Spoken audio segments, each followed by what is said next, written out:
Welcome back, everybody, to another episode of Chatting With Us, number 82, and we are here with the Roman Renegade, the Tallahassee Tickler, I'm like 2 hours away from Tallahassee. the astonishing Alan from Library of Allenxandria on this fine back-to-school Friday Eve. Alan, how are you? How you doing? I mean, whatever, man. Like I guess I'm fine. Like people don't even know. Like people are like, who is this guy? Like I thought you only had like booktube guests on this show. Sometimes I branch out. Sometimes I bring on random people like, I don't know, my wife, friends that no one knows. So mofongo, good call out, bees. Mofongo is delicious. Had it in Puerto Rico and absolutely loved it. No, Alan, I'm always hoping that whenever I bring you on here that it'll maybe spark something in you to come back. But tonight, my goal may be to get you to delete your channel. I think it might be time. I think it might be time just to clear the record and just say, you know what? It's been a good, so all things come to an end. You know what I mean? Sure. Why not? Let's set some ratings. Let me just commit seppuku live on the channel. And guess what? I just demonetized your whole video by saying seppuku. I had a really cute moment on the last Chatting With Nuts. It was very endearing. It's whenever Bookborn was in the chat, and I said if she got the interview with George R. Martin before me, I would paint my walls red with my brains if that happened. And it got dark really quickly, but I was able to bring it back. So I'm glad that at least for, you can always bring the same mood as me, which is melancholy, but somewhat humorous for some people watching. The Nuttervention. I like this. Neutervention. Maybe we could do that. Florida man commits seppuku. That would be a pretty good title, actually. Alan wanted me to let you all know that we are going back to the old layout of Chatting With Nuts. So we'd gone to the new layout. This is the new layout that everyone loved. And now who said that? Everyone was like, wow, this is much better. What do you mean? Who has said that? A lot of people are saying it. Like who? Name one. The viewers, the commenters, they said, wow, I can't believe how much more immersive this is. I feel like no one said that. No one said that. Not one person said that. I mean, Ryan said no one said that, but I don't. Oh, look at this. Philip. Now, come on. That's what I'm saying, Philip. Listen to Dr. He's got a doctorate. It's terrible. Oh, my goodness. Intimate. Thank you. Theo gets it. It's like Alan the video game. That's actually really funny. I like it. What do you mean? See, Sam Y says he's immersed. But here's the thing. Alan does not like change. Yeah, I know. And a lot has changed. A lot has changed around these parts, Alan, since the last time you've been on. You've been on in 7 episodes. Your longest break in a while. And really? Yeah, it's been since May. You were just getting out of school. And it just so happens that now you are back teaching at school. So I miss the whole summer with you when you probably had a ton of free time and now have to steal your Friday night from you at this point. Wait, what? It's been 7 episodes? It's been 7 episodes since you've been on. Yeah. It's been a minute. I think that's the longest stint I've done since I showed up the first time. It's been a while. I was thinking about maybe holding you off all the way till episode 100, but I mean, we're at 82. So I feel like if I really 32 weeks, it would be like nearly a year before next year. Well, maybe not. I've been thinking about changing some things up. I don't know what any of that means. I've been thinking about changing things up, and I don't know. We'll see. I haven't thought it all out. Once a week? No, just maybe expanding what this channel does on Chatting With Nuts. Like maybe, possibly, there could be more streams that are a little bit more topic driven, and other things. It's in the works. I don't want to put it all out there right now. Slay, thank you for the 5. Says, don't seppuku your channel, Alan. I like how someone gave you $5 for me to not seppuku my channel. I'll send you a Switch 2 at the end of the year. That'll be every year. I'm going to send you a Nintendo product. That's like Look, Xenoblade Chronicles is great. Great MMO. Great. I mean, it's not an MMO, but it's an MMO. Yeah, great single player MMO for sure. Belltube says the last time he saw you were on a milk cart. Welcome back. That's true. I have big plans, and what if I got to do any of them? This is my day, Jimmy. My typical day. So Christine and I are both at work full time since the baby was born. And so I get up at 5 o'clock and I am at school by 6:15, and then school starts at 8:15. And then I am home by like between 4:30 and 5, where I pick up the baby from my in-laws right across the street who are watching it. And then I bring him back, and it is the worst part of the day because he's pissed off. So it is not like I get to play with him. He's got 10 minutes of novelty where he's like, oh, look, it's daddy. And then he's like, wait a minute. No, I'm mad. And so it's just trying to put out every fire until Christina gets home and I can, I don't know, not work. Yeah. So, and so it's like 6 o'clock at the earliest that Christina's home. And so then at 6 o'clock, if I wanted to do anything that was productive, like, you know, record a video or something, then I can think about doing it. But you know, I just don't know when I'm supposed to do that. Like, I'm going to need to have like, I guess I'm going to have to film every video, like, while trying to also placate the child. I don't know. It's going to be a tough juggling act. Theo, who just returned the booktube, looks like he wants to put a stop to that because he's trying for a baby. He says, sounds like a strong recommend. Would you say so, Alan? I feel like this would be a good opportunity for you to give advice. So guys, here's the thing. Like, if you're rich, like, are you rich? If you're rich, then yeah, you definitely should have a baby, because then you can just hire someone to watch the baby while you sleep or do work or anything. So if you're rich, strongly recommend 10 out of 10. If you have no money, I don't know why. I have no idea. Like, I legitimately don't know how poor people have not driven themselves to extinction. Like, I don't know. Like, I have no idea how they are able to procreate. How I can explain it. No, I understand. Like, I do not know why anyone who is poor makes the choice to do that. So that, because I just don't know how you do it. Like, I don't know how it's possible. Like, we have 2 parents, and both of our families, and I've got a, you know, stepmom and a stepdad, 2 parents, both of our families are in town, along with, you know, her little sister who just graduated college, and my brother and sister-in-law and their family. And yet it's still too hard. It's still too hard. So I don't know how anybody does it when they're by themselves and have no one to help them. Yeah, that's one of our one of the things that we've thought about when it talks about kids come up, is just the sole fact that we don't have anyone in this area at all, you know, family or anything. So would be very, very difficult to do what we want to do. I mean, obviously make sacrifices and stuff, but it's a little bit different. I love my kid, and as far as babies are concerned, like, there is so, like, he's a good baby. Like, he is, it could be significantly worse. Like, he sleeps through the night, which is great. I mean, he only sleeps till, like, you know, 6:30 or whatever, but he does sleep through the night. And the thing is, daycare is no good, because I'd have to pick him up. I'd still have to pick him up at the same time I pick him up from my in-laws. It's just like, it pisses me off that I can't make it work and still have time to do things, but I'm just so, if I'm going to do anything when I get home, I have to do it when I walk in the door. Like, I cannot sit down, recover, and then go back to work. Like, I can't. It just, it's so hard to get the activation energy after that. So usually when I try to be productive, I come in and I get to work. It's what I did before I wasn't productive then either. So it really is just an excuse, but at least I have like a reason that people are like, oh yeah, I totally understand, rather than, I don't know, I was lazy when I got home. So it's just, I don't know. But you have gotten some things done. I mean, you have finished the Way of a Dan audiobook. That's true. That's huge, dude. I mean, is it like, I had the under on you never finishing. I thought I lost a lot of money the day you announced you finished. That's where I'd have put my money too. I had been trying to convince Philip to drop you like a bad habit for so long. Me too. I told him a year ago, get rid of me. I said, for the love of God.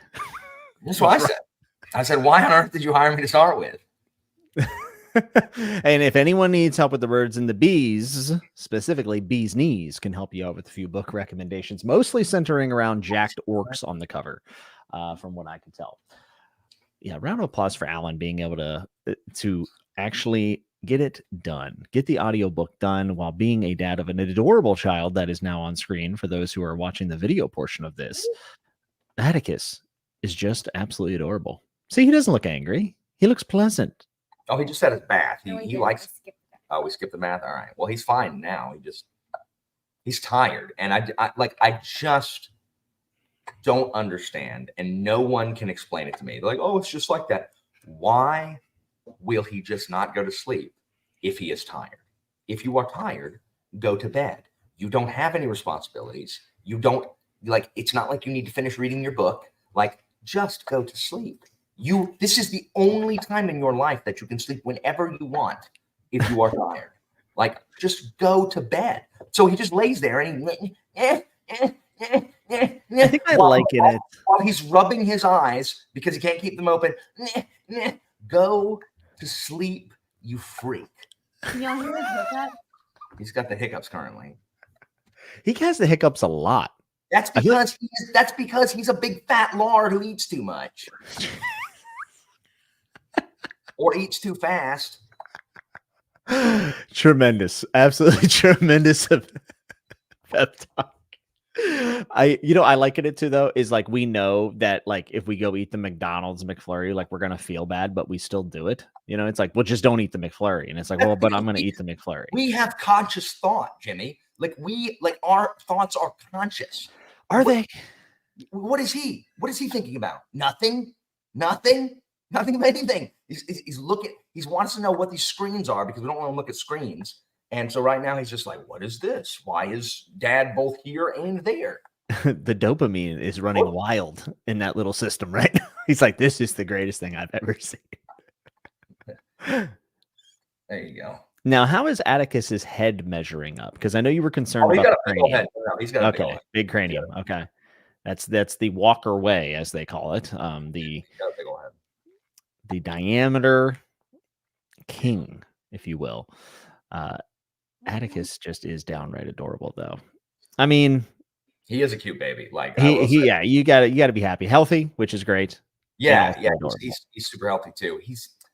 He got his. Sorry, Christina. He got his mother's side of the family's inferior allergy genes. He's allergic to something, and because he broke out in hives from laying on something. And I'm hoping babies do that a lot. Might not be the genes. What? Well, I'm not allergic to anything topical like these people are. But as a baby, you have different reactions to things. So one of my nieces actually. Your mom has different reactions to things, Jimmy. Mom, I'm sorry if you're listening right now that Alan insulted. Oh no, Mama nuts! I'm so sorry. I'm just kidding. Someone's not invited to Thanksgiving this year. No, you're absolutely you're uninvited. Brent says the McFlurry determines what comes after. That is very philosophical of you, Brent. You know what comes after that? Just heartburn, usually for me. Heartburn and indigestion. No good at all, to be honest with you. This guy, it's just giant green paste-like poop. Oh my gosh, man. That's what it is. What do you mean? Oh my gosh, people know that babies poop disgusting. I'm not like spoiling it. Oh, that's supposed to stop when you get older? Christina, don't laugh at that. Christina has a good sense of humor. She gets it. I know. I feel like we always end up reverting back to either gas passing or defecation every time we're together now. Like every episode just has a little bit of that. I don't know what it is, but. All right. Are you taking him to go put him down? Yeah, okay. All right. He's going to bed. Everybody say good night. Everybody say good night, Atticus. He's hopefully going to bed. He is absolutely. Don't look at me. Look at that. Look at that. All right. Here we go. All right. It's perfect that you actually have built-in sound effects like for everything that you do already because it works so well with a kid, but people will never know that you actually did that prior to him. Yeah, for sure. Like when you play video games and you're running around. I definitely do. Speaking of, we need to oh yeah, or after my car accident for sure. We need to play Baldur's Gate again. We do. You have not uploaded the first 3 episodes? No, I filmed a Discord video with Kim, Evie, and Derry over a week ago. Well, And our stuff better go up. What if I uploaded anything? I hate making thumbnails. Like I've decided I hate editing. I hate making thumbnails. I hate recording. I basically hate the internet, except you people here in the chat. You delightful, wonderful. This is people. your safe space here. And my Discord. I like my Discord, but like I just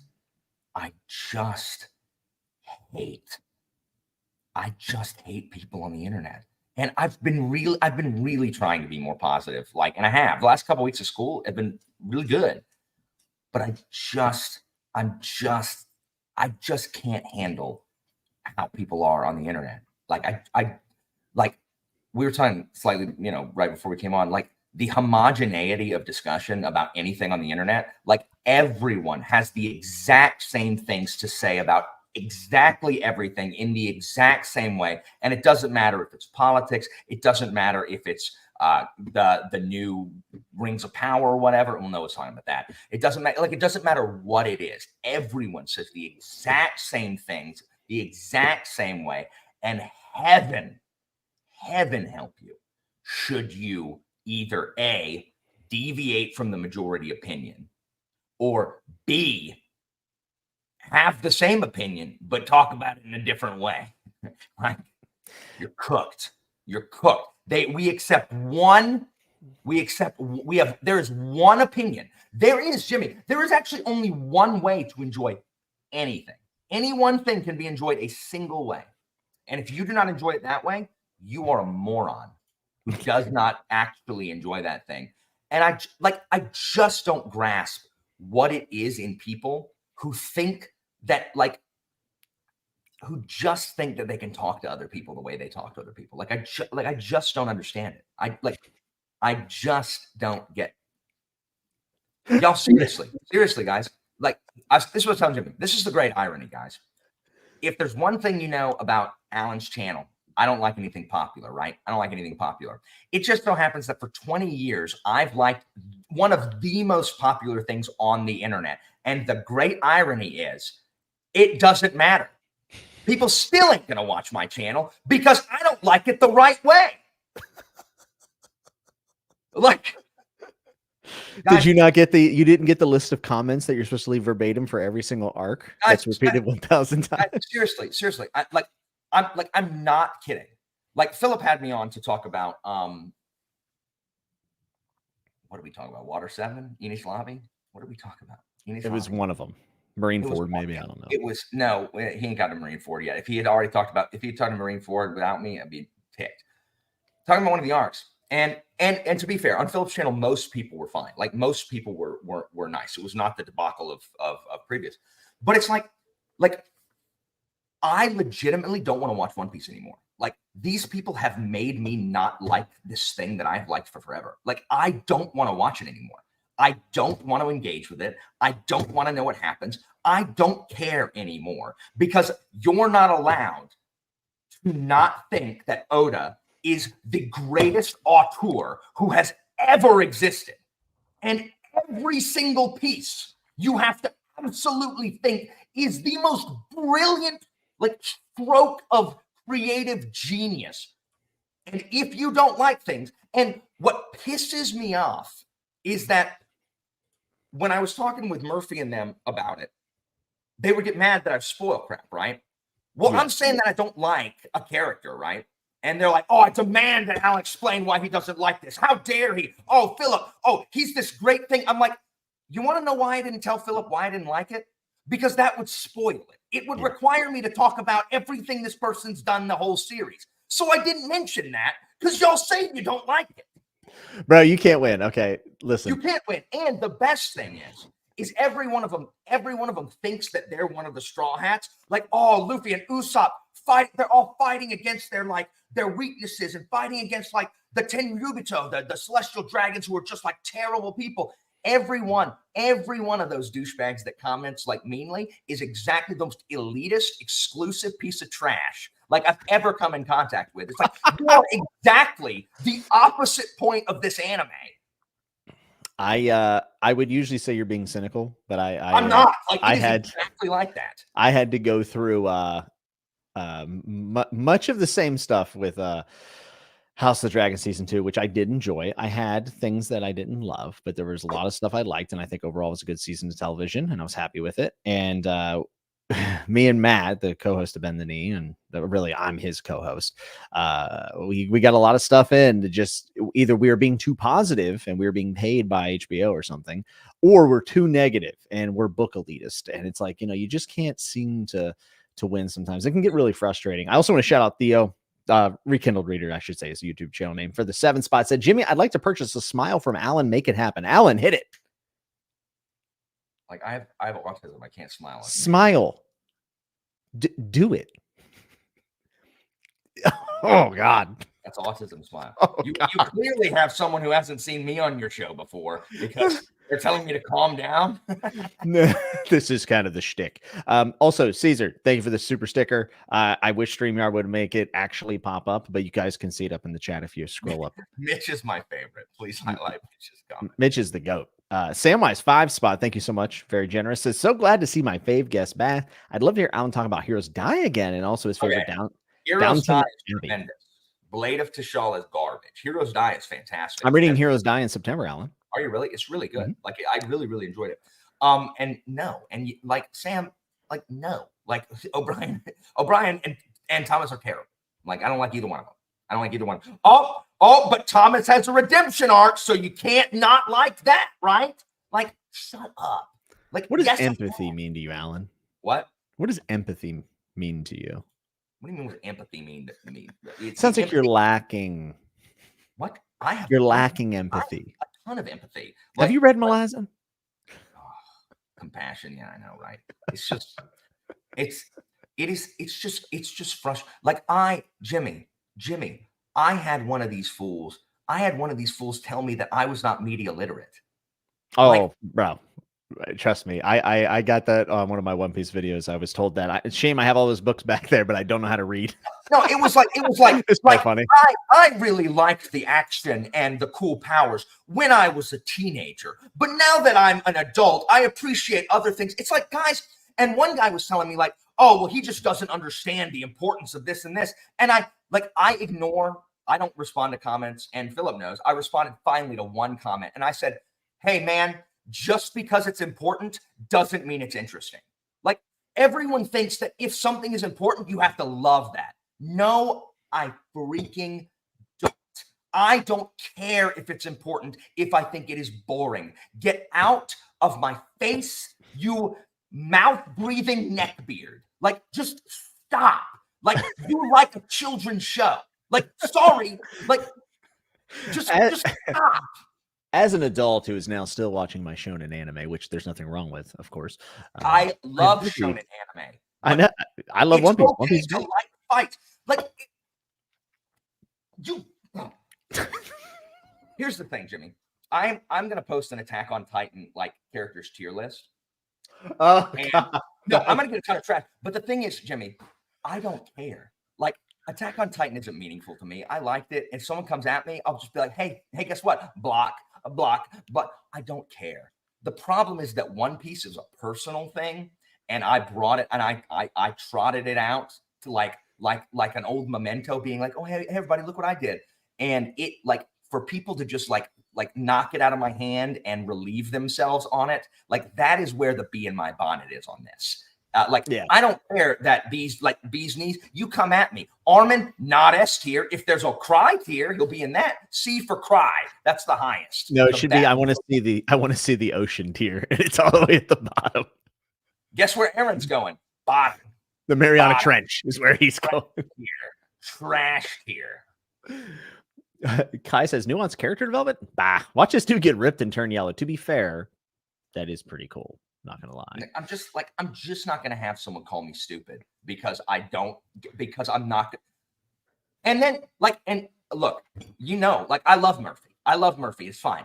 But when they had their conversation, someone pops out like, oh, I love just hearing these two people talk about it with their literary backgrounds. And I'm like, what? What do you like? I know Philip's an English professor, but what do you mean? Like literary backgrounds? Like I also read. Like what are you talking about?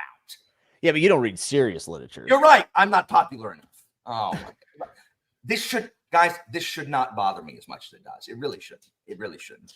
I would like to think that you spend a lot of your day having to be responsible for like children's futures, your own family, and everything. So when you get to come on here, you get to be a little bit petty. Like you get to. I'm media illiterate. I don't know what I'm teaching my kids. Certainly not how to analyze Demosthenes' first Philippic for rhetorical devices. How could someone who's media literate do that? I call up Philip when I need help with that. Be like, Philip, I don't know what a metaphor is. Can you please help me? Like that's why he has me on his channel so that I can learn. Yeah, it's Philip. I learned so much by recording Way of a Dan. I learned all about what a sentence is. I learned about, punctuation. Curdles. What? Curdles. Definitely about Bernie's and curdles for sure. That's true.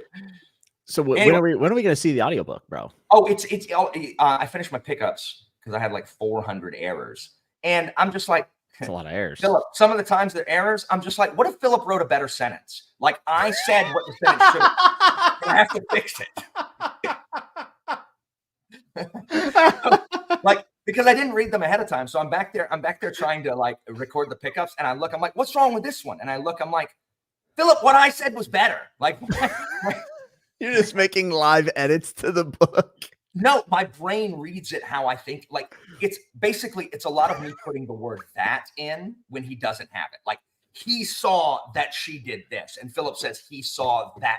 No, he saw she did this. So the amount of that's I had to re-record to not put in was actually absolutely astounding.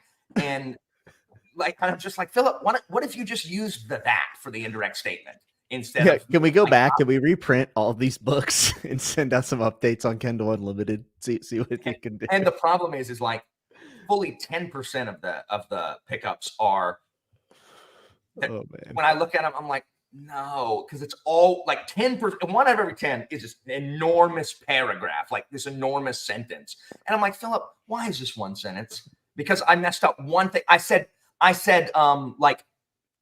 priest. No, I said robe instead of. I said robes instead of robe. And I'm like, I gotta re-record it because I said robes instead of robe. And of course, at the end of like the longest compound complex sentence known to man. I'm just like, Philip.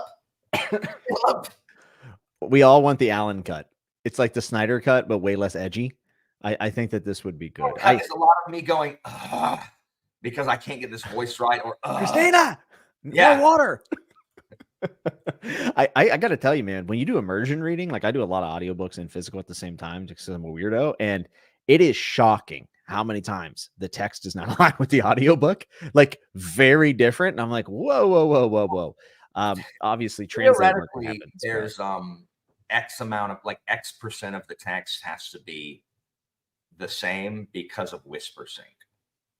Oh, yeah. I mean, that makes sense why it's important. Yeah. Now, King Rat by James Clavell, legitimately, the audio has entire scenes, like chapter-long scenes that are not in the book. It's like I've heard that. Yeah, the audio is an extended edition, and I'm just and it was too much. It was also boring.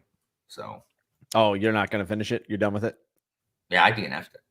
My man, like, I have too many things that I'm reading that I'm liking, and I'm not reading them fast, and I'm like, I can't get stuck in this. Are you reading multiple things at once right now, or are you reading one at a time? Yeah, because I keep starting one thing and then having situations. So, I was reading La Clamora, which I like.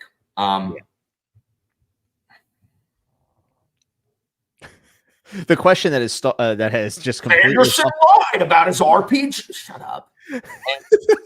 And this is what I also asked. Like I asked my friggin' mods. I'm like, why does Sanderson go online and act like he's freaking shocked that it's the #1 Kickstarter of any tabletop RPG? Like Brandon Sanderson, like go out and talk about like freaking Cosmere, like in Cosmere embroidered like boxer shorts, and it'll be the #1 boxer short Kickstarter. Like, why are you acting surprised? Like it's the #1 of whatever it is. Like, stop. It's disingenuous, bro.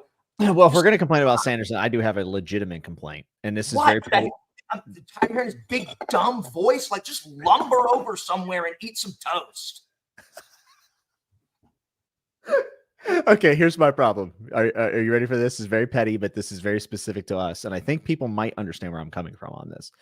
Brandon Sanderson released a video a couple weeks back, and it was why you should read The Way of Kings. And I'm like, bro, do you have to monopolize the search engine optimization on a booktube top? Like, you know what I mean? Like that. Like, let Lost in Discovery make that video. Let somebody else make that video. Like, he is going to be the first result every single time. It's like, bro, what on earth does the author have to say about it? Let me tell you. Here's the answer. Oh, because I wrote it. Please read it because I wrote it. Done. Well, it has like great editing. It has the author speaking to you, and I'm just like, bro, that's our thing. you can't be hogging up the printing presses and taking out the search engine optimization for a good idea for a YouTube video. It's like, man, come on, dude. Now wait for it. When did that video come out? Recently? It was like 2 or 3 weeks ago. Oh, well, the thing is, if he had a video on why you should read Way of Kings, wait for the proliferation of what he said to homogenize discussion about Way of Kings. Because now that you've heard what the author thinks, make sure you include that. Just like I'm sorry, there ain't no one who read Toll the Hounds for the first time was like, you know what? This is the linchpin of the series. You lying piece of garbage. You heard AP and Steve talk about it, and now you say it's the cipher of the series. I get it that you're like, oh, I see that now. But don't act like you saw it before they told you. It's garbage. I think for me, it's like when I used to watch these videos from like Daniel Green back in the day, or like somebody would make like a why you should read something. It was always someone coming to you with like raw, like excitement. Like I like that about it. And it's this thing. It's like, I have to tell you why you should read this thing because I loved it so much. And even if I have no interest in the book, I would watch those videos because I do genuinely like hearing a pitch. Like I think it's fun to hear those things. And when it's coming from a reader, this is someone that has no ties to this thing, or usually, right? And are coming to you just out of pure enjoyment and appreciation for the thing. But whenever it's, I don't know, when it's the author, I'm just like, I read a quote from Germ today, talking about the only way the internet knows how to talk about anything is like toxicity crap. Like no one is allowed, like it used to just be people talking about what they loved about something. And people be like, you know, that was it. But like now you can talk about what you love about it. But if it's popular enough, you can only talk about specific things you love about it. And that's ridiculous. Like, and obviously when I say you can, I'm not saying like, oh, like you can't say nothing to anybody anymore. That's not what I'm saying. I know you're not saying. But what I'm saying is that like you get crap. It is so stifling, and like who cares about me, right? Like my channel disappears, like whatever.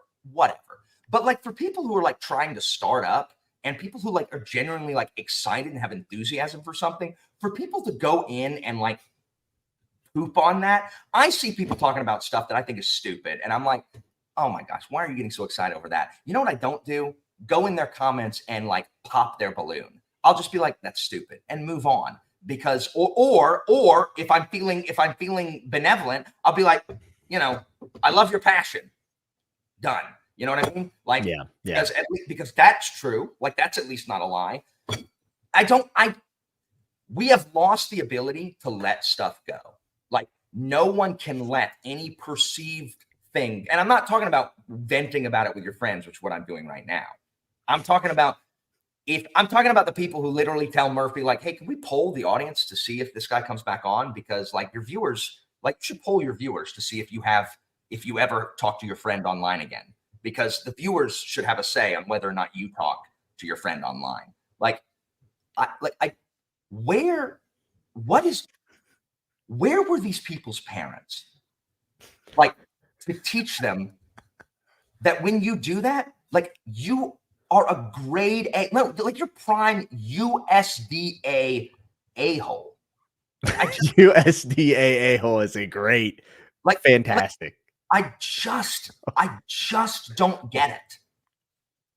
Yeah, I also would pull up Duffy Pratt's comment. So Daniel Green's Y reads from as 5 years old and has 3 times the views as Sanderson weeks old vid. So 3 times only for being a week old. Give it some time. I'm glad that this is the case, by the way, because I think that most likely even people don't like think about why they enjoy those videos. I think it does come from that raw place of excitement and passion and wanting to like evangelize a series or whatever. So I'm glad. I hope Sanderson's video never eclipses any booktubers. Why I you hope should he be gets a copyright strike on his own material and they kick him off of YouTube. That's what I hope. Like, go back to your mansion, man. Like, go back to the compound. I was thinking as a joke, copyright striking one of your videos that I was on and being like, I didn't agree to this. I thought it'd be really funny for you just to get a random email and it just completely tank your day. Like you go on lunch break and be like, copyright strike. What is this? I thought it would be so funny. You're terrible. Well, false strikes can get me striked, so then I didn't do it. But I did think about getting the strike. Yeah, I thought. S.A. Cole said something about Warlord Chronicles. If you scroll up. Wait, where at? I missed this? Yeah, audio for Warlord Chronicles. Oh, here. I see Cypher. No, before that. I'm scrolling. Also, tonight's stream is brought to you by Squarespace. Not really, but what if it was? S.A. Cole, at least you didn't have to do the audio for the Warlord Chronicles. That dude is brilliant. Dude, yeah. Like, part of the reason that I hate myself and I'm just like, I'm like, everyone, like, go listen to the. So here, guys, I would like you to buy Philip's audiobook. Like I would, I worked really hard on it, and I am like I did the best I could. The second one will be better because I've learned a lot. If you don't like it, you don't have to come tell me. You don't have to let me know. Like, it's fine. Like, you don't have to let me know. But trust me, like, the fact that I have heard Jonathan Keeble narrate a book doesn't do much for making me feel good about myself. Like, when I'm doing it, I'm like, well, I mean, it's not Jonathan Keeble, but maybe Great Value brand. Maybe Sam's Club brand, like Jonathan Keeble, because Jonathan Keeble is amazing. I mean, here's the thing: it's your first try, bro. It's your first try, and you're getting into it. And the thing is that you finished, and that's what's important. I used to talk about this, I think, with Amanda all the time. Amanda, famous author Anya Dillon. Yes. You and her me and her talked about it all the time. Like, finishing is a skill, and she would talk about like writing and finishing stories. And I wrote a couple things, and I just found finishing to be very difficult. So the fact that you finished anything is already a huge win for you. Like, you've done. Say that Philip was wonderfully patient. Like he never jumped on my case, and I have already started reading the second one. Like, the real problem is I've got to try to find the time. Because I gave you my day, like, one of the things I need to do is to record. Yeah. So, but like, it will not be, a year before this one comes out. I'm hoping to get the other one out, like, soon TM. But I listen back to some of it. I don't know. I like some of the voices. Like, I like doing the bad guys. I think you could be proud of whatever you've done. I've heard it. I've heard some of it, I should say. It's excellent. I loved it. So I think you should be proud of yourself. And I mean, I honestly wasn't sure if you were going to finish. I really was not sure there for a while, but hey, you proved me wrong. I have heard, so it does make me feel good to know that I have heard some audiobooks by some actually really good audiobook narrators that I was listening to. I'm like, I don't love this. Like, just some like voices that they did or whatever, which made me feel halfway decent about mine. I'm just like, this guy's really good though. What is going on in this book? Like, I don't love it. Maybe it was early in their career or whatever. So that made me feel a little better to know that, like, even the really good ones were human at some point. So but what I did is, like, there's a whole paragraph that I apparently, when I was editing, because I have to take multiple takes when I'm doing a voice or whatever, because it's hard to switch voices back and forth in real time. And I cut out an entire paragraph that I know I recorded, and I know I recorded because there are there are bad words. There are swear words in that section. So I know that I recorded it. I can't because wait I to do hear not it. swear normally. And so I'm like, really? Like, this is the paragraph that I accidentally deleted that I have to re-record? I mean, okay. But there's gonna be some lines in book 2. I can't wait to hear you utter. Oh my goodness. Thrilled. I'm sending it directly to your students. That's the first thing I'm doing. Please don't. Like, I legitimately, like, I don't even want my students to know, because like my students have never heard me swear. Like I just don't like, it's just not the way I talk normally. But you know, dude, like, Brenton, I'm okay. I'm totally okay. I love Yerkenwald. So I'm fine with it. Britton says that Alan reminds him of Erkenwald from The Way of a Dan. Look, Yerkenwald, he's one of my favorite voices to do. Him, Bledla, Yoraman are my and Lieutenant Ludicon. Ludicon has become one of my favorite. He's the cussing dude. He's become one of my favorites to do. I like the voice I have for him. Kel says the kids will think you're cool if you swear, which is probably sure they true. will, but I don't need them to think I'm cool. I need them to do their homework. I need them to do what they're told. Dude, I was actually pretty excited for this episode, obviously, just because, you know, we do this and it's always fun. But you have been reading, like, you kind of just started bringing this up, but you were reading a little more. But you read a book that I would have in a million years, if someone had been like, yeah, this is going to be Alan's like next read, I would have never guessed that you would read The 3-Body Problem. I would have never guessed this. Such an off the wall thing for you to message me and be like, "Oh, I'm reading 3-Body Problem." I'm like, yeah. what? So I was reading Loch Lamore and I was enjoying it. How on earth did I get off topic from that? Where did I go after? I don't know. Because that's what I said. And I was enjoying it, and then went somewhere. All right, guys, rewind the tape. What did I jump to, and what made me think of it? I couldn't tell you. Yeah, Laura, I'm on Excalibur. I'm also re-listening to freaking Warlord, and man, I don't like Excalibur because it's mostly just fighting the Saxons, and you know, everything is terrible. I don't really love Excalibur, but Enemy of God is so much better than I remember it being. Like, I remember the Quest for the Cauldron being so much longer than it actually is. That book is so good. Like, every major thing that I remember, other than Gorfithid shouting "Whore" 100 times. And like, every major thing I remember from that series is in Enemy of God. Like, it is just an absolutely tremendous book. And then I read some reviews where people are just being like, I don't like it. And I'm like, what? They're like, it's just boring. I'm like, what I should do is I should find their YouTube channel. Preferably I should find their home address, and I should go knock on the door and shout mean things at them. And tell them, you know what? You know why you think it's boring? You're not media literate. All them books, can't read it. Can't read a lick. It's very, very troubling. So you're rereading the Warlord Chronicles. Yeah, I'm listening to that. So I'm listening. You've been reading Lies of Loch Lamore for 3 months. Mm-hmm. I started in June. Yeah. And I was enjoying it. I was on like close to page 200, and I was liking it. But then Finn came in July, and and he wanted me to watch the 3-Body Problem show with him. And Finn always comes to the show he wants to watch. Like last year it was Chernobyl, which is so good. Oh my gosh, so good. So he always, because when we eat, like, that's just what we do. He comes here, we play video games. While we're eating, we watch an episode of the TV show. And so he wanted to watch 3-Body Problems. And I'm I had no intention of reading it, exactly like you predicted. But then I watched the first episode and I was like, okay, so this is interesting.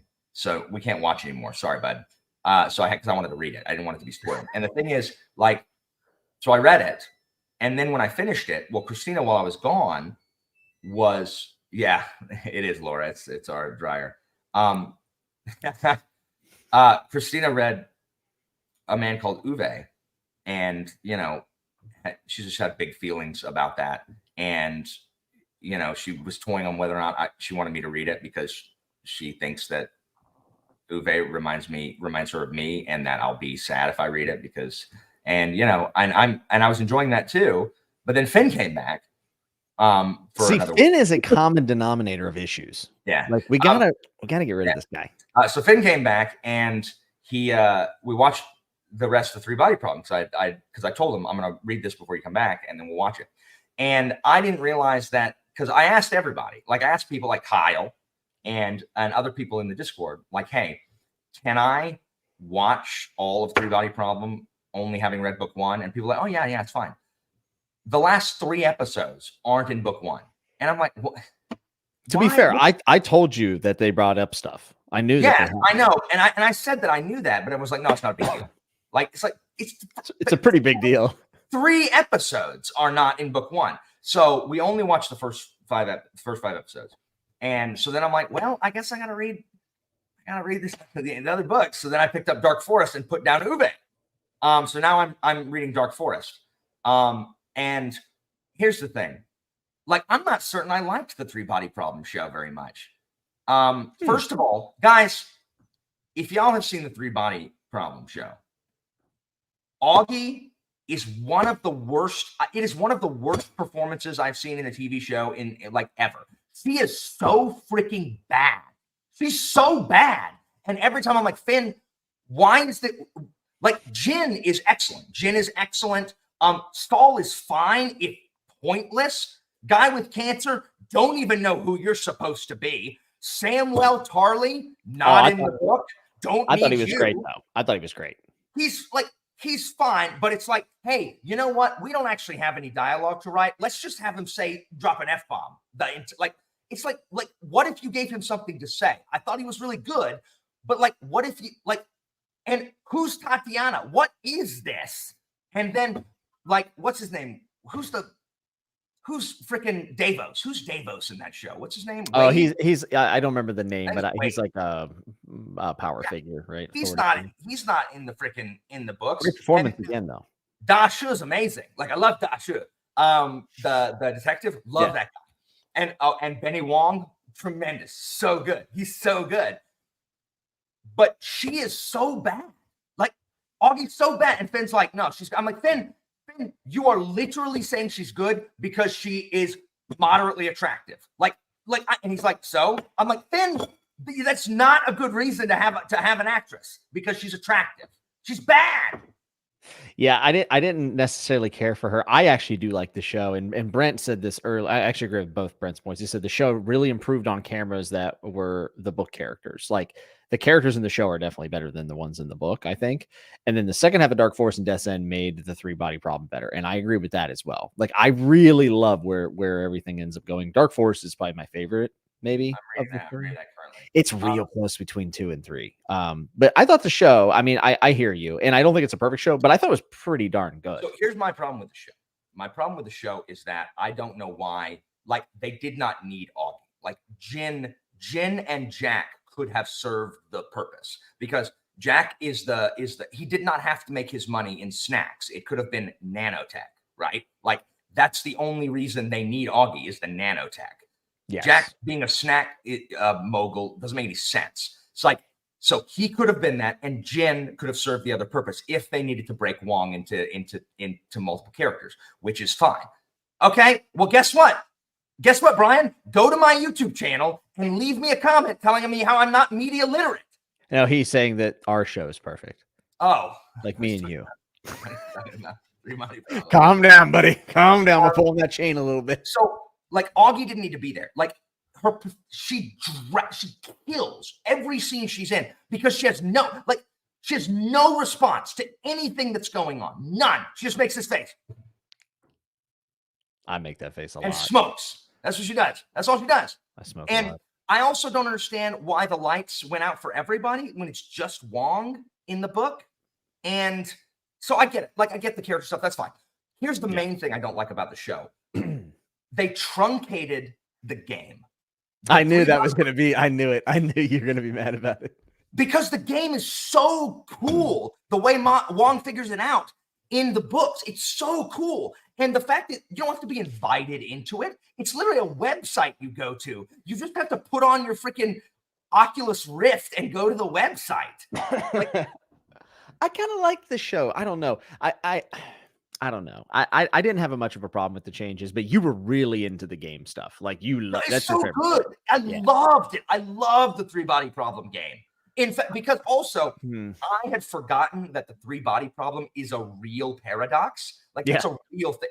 I had forgotten that. And so I was invested like in the book being like, dang, like what is going on? And the amount of times Wong has to try to just even like figure out what the 3-body problem is. Well, they know that like right away. And they just shorten it. And, you know, fill it with scenes of Augie smoking and looking generally constipated. And it's like, why don't we have more? Anyway. So how much of the show did you watch before you read? I watched episode 1 with the universe winking at you. That's all I'd seen. And that was the first 9 chapters of the book. And then I read it. So, so yeah, I just didn't think she was good. But really, again, my biggest problem is the truncated, whatever I said, the game. Andre has a great question. Says Alan Red, player of games. He is not, but my goodness, I think he would love Ian M. Banks, and I think he would love player of games. Like I have both considered Phlebas and player of games. I like Ian Banks. Read player of games first. I've never read the first one because everyone told me to skip it, and they're not. You don't need to read them in order. Dude, you should read player of games specifically because you like the game thing. I think the commentary and the writing's really good because, like, obviously the 3-body problem writing is not like outstanding, right? Oh no, the book is literally like the book, like Wong is like he's like a hand puppet that is just like, what is the next plot point? Oh, the next plot point is that we need to figure out how to solve the 3-body problem. Let me use this mathematical formula that comes from a guy that I know over at this next house. Let me give you my mathematical formula that you can run simulations on the 3-body problem. Man, oh no, something's happened. Eek, I need to run. I'm in danger. I am Da Shi, who will appear out of nowhere to tackle and stop the danger. Let us figure out what's going on. Yes, let us figure out what's going on. Plot, plot, plot, plot, plot, plot. China, China, China, China, China, China. Oh no, bugs, squash, end. That's the 3-body problem book. Spoiler warning. Where's the line? What I just said. That's exactly you're not totally wrong. Wong has the personality of a wet paper bag. You know what, Alan? So do you. No, that's true. And you know what? Freaking apparently Cixin Liu hated him so much that Wong's such an integral part of the first book vanishes. Let's replace him with, you know what? Let's have him change his name to Lao Jiu because or Lu Jiu or whatever his name is. Because guess what? Wong ain't anywhere to be seen in Dark Forest. Yeah, there's pretty big changes between the books, honestly. But I kind of like that. There. Dasha's the best. What's up, Taint? What's up? Jimmy, how was use of weapons? I will have my wrap out on Monday at noon. And spoiler, loved use of weapons. Loved it. Thought it was fantastic. Ian M. Banks is the man. God rest his soul. Died at 59, dude. 59. That's sad. Oh, yeah, that is sad. You should call Chatting with Nuts Alan's wrap up because that's the only time anybody hears me talk about books is on Chatting with Nuts. I'm like, so I wonder how Alan's enjoying those books. I guess I need to tune into CWN. Sometimes I have to pull it out of you, but not this time. Like you have been reading quite a bit because you've read some other stuff, right? Like I'm trying to think. I think you had another book you told me you read. I was reading for a while, and then July was really busy for me, sadly. What did I read? Let me look. I was reading King Rat, which was not good. I read Mercy of Gods, which I loved. I read a bunch of stuff this year. Yeah, I think you've read more this year than you did last year, but you just I haven't read any KJ Parker yet. You know, it's funny. You're gonna love this. So, based on your recommendations, I picked up what is Devices and Desires or something like what's that one called? The big one, the really thick one. I read the first sentence of that book and I loved it, dude. It was so good. And I was like, oh no, do I need to read this? Because Folding Knife is silently one of my favorite books I've read in recent memory. Yeah. I mean, what an absolute stunner. It did that to me too. Like I read it and then it kept sitting with me, and it just kept sitting, and I'm just like, this is good stuff. If it wasn't this big, I would have probably kept reading it. Which brings me to my next. I think the second book's even better. It's just a trilogy, right? It's only a trilogy. The Are they all that big? The third one is not. The third one's like half the size. Oh, thank God. The second one. So some people thought so. I didn't love it. It was the ending. Like, it's not like the ending wasn't possible or fair. It's just not the ending I wanted. Like, the ending was deserved and the ending made sense. I just didn't want it to end like that. But the second book introduces one of just certainly one of the most memorable characters that I've read, in just like Anita and I love this character. And it's hard because this is like, when you say you love this character, like, oh, so clearly you love characters that do these kinds of things. It's like, I mean, no, like, that's bad. But right. But I'm just like, this is what an odd character. It's just really good. So it's always really good. So I like it. I mean, I think you'd enjoy it for sure. Evie liked it. Look at that. Right I ordered it whenever you told me to. You were like, you should read this, and I was like, okay. And then I got in the mail and I saw how thick it was, and I was like, I'm never reading this. But then that first sentence has just been sticking with me. And Andre, by the way, says, I read Folding Knife on 1/1/24, and it ruined my book of the year race this year. Nothing close to it. That pleases me.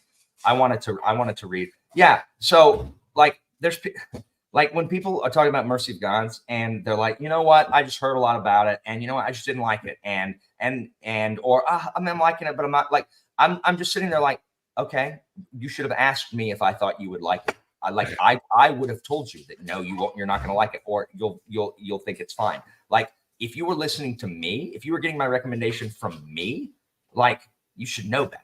I mean, you are the only person I know that liked Age of Ash. I did not enjoy Age of Ash as much. I did like it. It was one of my least favorite Abraham books until I read the second one, which elevated Age of Ash a lot, because a lot of stuff that's going on in the background. Like, I listened to Age of Ash a second time while I was reading Blade of Dream, which I thought was really cool. I mean, he tends to do that, though. I mean, if you think back on Long Price Quartet, I think Shadow and Summer gets far better as you go into the series. Same thing with Dagger and the Coin. Yeah, for sure. So, but I loved Mercy of Gods. From what I'm hearing, it is nothing like The Expanse, which is fine. That's funny, because I heard it's like The Expanse, actually, like, in the way that it's executed. I've actually heard that.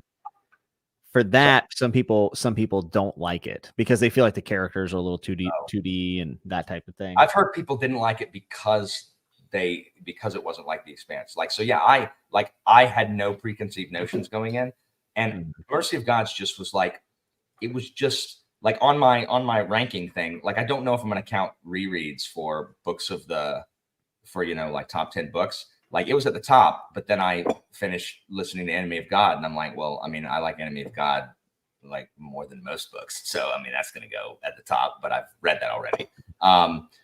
But yeah, everyone's like, I don't like. Yeah, I've heard that I don't like the characters. They're 2D. I'm like, I mean, okay, I don't like the characters either. Like, that's not like, I did not like Mercy of God. So I finished Mercy of God. I am not sitting here thinking about Dafid. Or like, I can't even remember all their names because I'm not thinking about them. That's not why I like Mercy of Gods. It was not because of the characters. It was because of how they reacted, because of the overall plot line, it's almost like a horror movie, like a trapped horror survival movie to me, and how they reacted in this situation and what all is going on, because we know the end. Like, we know the end. Like, we know that something happens, and here, because the opening epigraphs are from the perspective of the alien race, and just figuring out how you're going to get there, and just like the human drama is really good. I'm excited to read it, man. So. Yeah, I'm excited to read it. I also really want to continue The Expanse because I just really undervalue that series in a lot of ways. Like, for how fun they are. Now that I've read Mercy, they're so easy on audio. Like, you would be able to plow through them, and they're fun. they're very fast paced too. Very opposite of like Long Price Quartet, more methodical writing. It's fairly fast paced. Not saying there's a bunch of action all the time, but like it moves very, very quickly. Justin, thank you for the 10 spot. It's very kind of you. Said my favorite long car ride podcast has got to be the Every Episode with Alan. Right. And I think that's how many people feel, as these are typically the most viewed episodes. So Justin, thank you for they come here to get the truth. This is where people tell them the truth about their opinions. Someone's finally being honest. Thank goodness. That is not what I said. Oh, thank God. What I said. That is not what I said. But hey, guess what? Just because you're negative on something doesn't mean you're the only one telling the truth. Are you sure? Yeah, I'm positive. 100%. Are you positive? Yeah. It's not what I heard. No, look, I'm just trying to pierce. I'm trying to pierce the homogeneity of the media bubble. That's what I'm trying to do. I love it. Well, speaking of the media bubble, Fantasy Watch says, Jimmy, have you commented on the new Stormlight cover written by Alan's favorite author? I have not commented on publicly, but I like it quite a bit. I like it. It's probably either last or next to last for the series, but it's still a Wayland cover. And I mean, have you looked at other fantasy books lately? Like there's not a lot going on. So I told Jimmy this exact thing. It is certainly better than old Tad's newest cover, right? God. And look, and it's like it belongs in the freaking Louvre when you compare it to the Heroes Die cover. Whoa, now. Go ahead and look at that. And I love Michael Wayland. But guys, if I were just looking for a random book, I would not pick up that book based on the cover. I mean, and that goes for Way of Kings too. Like I walked in a bookstore looking for a new book many years ago, saw Way of Kings, and did not pick it up because I'm like, I mean, what is even this about? Like it is because I have not read the series. To me, it is generic. Now, there's probably a lot of specificity in it for you guys, but to me, I'm just like, generic guy looking away from camera. Gemstones.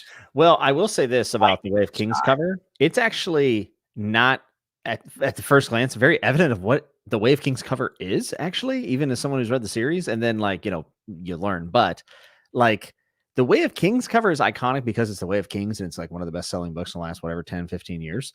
But as far as the covers in the series go, I don't know. I'd probably have it towards the bottom. I think either this book or that book are the lowest. Actually, funny enough, probably the best cover you could argue is maybe Rhythm of War, which is my least favorite Stormlight book, but the cover is. I would agree with that.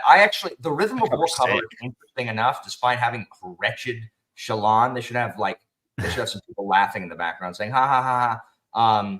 I like that cover. But it's the one that would make me pick it up. And again, I love Michael Wayland. And also, Kev, the Heroes Die cover does not slap. It is not good. He said it bangs. He said it clangs and bangs. It does not clang and bang. It is atrocious. It's so bad that it's good. Like I've been staring at it for so long that I kind of like seeing it. I don't know, dude. I thought the Wayland cover was pretty good. It wasn't like the greatest thing since sliced bread. But I thought it was really good. And it kind of made me a little bit sad because, there's going to be 8 to 10 year gap before the next Stormlight book. Wayland is getting up there in age. Like he might be retired by then. He might not even do the back 5. Like, they don't need to. Just the guy who did Tad's new cover. Stop it. You got to keep reminding me, dude. I just finished Empire of Grass like yesterday. I closed that book. I just looked at the cover. I was like, this is literally like one of Wayland's best works. Like, and we went from that to whatever book 3 cover. And no offense to the artist, but like, you're not Wayland. I'm sorry. Like that's mean to them. Like they shouldn't My confusing thing is there any art on the new cover? It just looks like a cover design. Like it doesn't like where's the art on it? It just looks like the name with like a plaid background or something. I don't know, man. It's now, you know what boss is crap in Shadow of the Erd Tree? The freaking sunflower of shadow or whatever that crap was. The Erd Trees, whatever. Yeah, the avatar. The Erd Tree avatar. Skagitry avatar. Yeah, that's stupid sunflower. Dude, everyone got to miss our epic fight with it's been everyone missed us fight that sunflower 20 times and then Radon 20 times. Y'all missed it. It was an epic event. We sent out tickets, but no one bought any. By the way, Keith's saying Waylon is retiring. I'm not saying he is retiring. I'm just saying in 8 to 10 years he may be. He's saying he's going to be dead. I don't want to say that, but yeah, it's kind of what I'm hitting at. So I'm just saying that it's a shame that maybe the back half of Stormlight will have totally different covers. Now, Sanderson's big enough; he'll get whoever he wants. You know what I mean? But the reason why the Tad covers hurt so much is because he's been having Waylon for like 40 years. Tad wants Waylon, and he isn't being given Waylon, and it's just like, couldn't Tad pay Waylon? It's not how it works. The publisher, it's all publisher. It's all all legit. Like the author literally couldn't just. I guess Sanderson could, but like, so he can't just be like, "Hey, Waylon, what if I pay for you to make my cover?" I think that Tor is more willing to put out money for a Sanderson book than DAW is to put out for any book. Like DAW just isn't putting out. And why would you not let him just buy Waylon's work on his own? I don't know, but nothing about that cover for book 3 and 4. Nothing about it. Says Last King of Oath. Like, I'm in the middle of the series. I've read 1 or 2 of the 4 books. Not a single thing about that the new covers tells you what the series is about, the vibe, nothing, absolutely zero. And it's infuriating because Tad's just over here just going hard on these books, dude. Like, they're so good. They're so good. And they're such a throwback to old fantasy without being like cliche as much. And it's just like those covers, Waylon is that. Like, Waylon is old school fantasy covers, but the best of it. Like, he's the best of that age.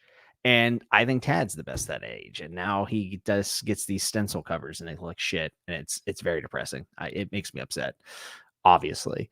But what are you going to do? You know, I said I wasn't going to buy books 3 and 4 physical, but like, I want to support Tad. So I'm going to buy them. But doesn't he support? Can't you support him by buying the ebook? I could buy the ebook, but I would imagine they probably care more about physical units being sold. So, I mean, I'm going to get the audiobook and the physical. So, are you going to listen to Way of a Dan? Yeah, I am. Yeah. I have not read book 3. I read the first 2. I will probably read book 3 whenever your audio comes out, and I'll be re-listening to them. I'll let y'all know though. Book 2, Philip ain't playing around with the prologue of book 2. Yeah, I was just like, what now? Now, there was one moment that I was literally about to call Philip up and say, Philip, you're the greatest writer. Like, you are the future. Because I thought Philip was going to absolutely do the ballsiest thing I've ever seen someone do in a prologue after a book 1. And like, it's not like I actually thought like he was going to do it. But for a second, I'm like, no, surely not. And I was like, and I was just like, I gotta know. Please let this be what I think it is. It was not. I mean, again, that prologue goes hard. Like, but for a second, I thought it was gonna go like hardest. I think there was a couple different times in the 2 Adam books that I read that I would have been screaming from the rooftops had he went down certain paths, but I totally get why he didn't. I'm sending you a private chat right now. Hold on. Watch me type it in the actual chat on accident. I would die laughing if you just spoiled the prologue. But I mean, yeah, there's definitely some opportunities in Philip's world to do some pretty cool stuff, and I'm sure that we'll see more. Yes, I also thought that. I know. And I wish it had. And I wish it had. I was like that. I would say I would literally have never seen anything like that. I've never seen anything like it if it had gone that way. It did not. But again, I am not trying to impugn Philip's work because that's a banging prologue. Like, that's a banging prologue. Yeah, he comes out pretty quick. Usually prologues are just like, hello. Oh, look. Oh, it's my 11th birthday. You know, but this is like, hey, what if the world ended? Was that your Bilbo voice? Yeah. I loved it. Oh my God. Hello. What the world did. So, Ben, I'm reading it. And if like the prologue, I'm going to record like right away because the prologue has only characters I've already done, and so I know that like who they are. I like when a new character is introduced, I'm like, well, like, am I going to give this guy like, am I going to like waste my time with a good voice for this person? Because I'm not going to give him a good voice if he ain't going to ever appear again. Give him a crap voice. So on new stuff, I'll probably wait because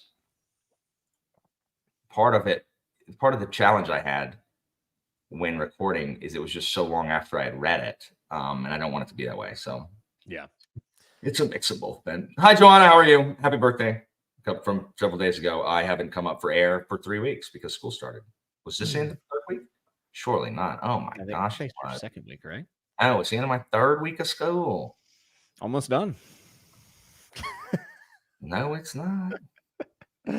Jack Weasel. I definitely think that reading beforehand is probably the right way to go. But I've always wondered, like when I read some of these like really awful books, like the disgusting ones that I read, I'm always like, how does like Simon Vance get through some of this stuff? Like, and not just start laughing or like be like, all right, you know what, I'm done. I'm out. Like, I'm not reading this. Yeah. Especially like some of R. Scott Baker's sequel things that are happening. I'm like, I don't know how they convince somebody to read these things. I have no idea. Like, I just like, man, I don't know. I had to say some stuff. Mitch wants to know if you were invited to the recent Jimmy Murphy. I know he wants to know. That's why I stopped talking. What is it, Mitch? No, I wasn't. I can tell you what it is. I can tell you what it is. It's Claire. Oh crap! It's Claire and the Sun by Ishiguro. Yeah, there you go. No, I knew about that one. So no, I don't think you would have liked it, but I'm not. We'll never know. Here's the thing, guys. So I'm gonna let you know anyway. Don't invite me last to a buddy read because I'm not gonna do it. Like I'm not gonna be your your vestigial tale. Like I'm just not. If you want to invite me, you better invite me first, and then be like, hey, do you think we should get some other people to do it? You can go ahead and do that. Because if you're like, hey, so me and 12 other people are reading this book, would you like to join? No one really cares, but we figured we'd offer it to you because we know you'll witch and moan if you don't. Like, I don't want that. Like, get away from me. Well, also, we started it like the first week of school. I knew there was never a chance you were reading it. And also, it wasn't a book that screamed you. And like, I'm not going to force you to read something you're not going to like love. The fact that you liked Remains of the Day pleased me more than anything this year. Like that just made my year because I love that book so much. And I know there's only a limited amount of people who are going to like it. Yeah, I'm not sure I would have liked it if I hadn't seen Downton Abbey, but I had a ton of context, which helped. And I really liked it. Especially with that. There's a lot of personality for such a boring story, right? Like there's humor, there's drama. Sure. It's very good. I thought the audiobook narrator was really, really good. Agreed. I actually also really enjoyed the audiobook narrator for his other book, and I'm wondering if every one of his books will be decent on audio. Rebecca Nicole says Kate Redding was asked to interview about doing the audiobook for ones she doesn't like, and she says she tries to find something to like to get through it. That makes sense. I guess there's something like the magic system or character, I guess. Like you can like a character in a book that you don't necessarily love, I guess. It's got to be like Dalinar. That's got to be the only way she can get through those. She gets to do pattern and Shalon. So she's probably... Oh, man. She might be struggling a little bit. Annette, I am doing... like, have you listened to the audio for Way of Kings? Does she read it like...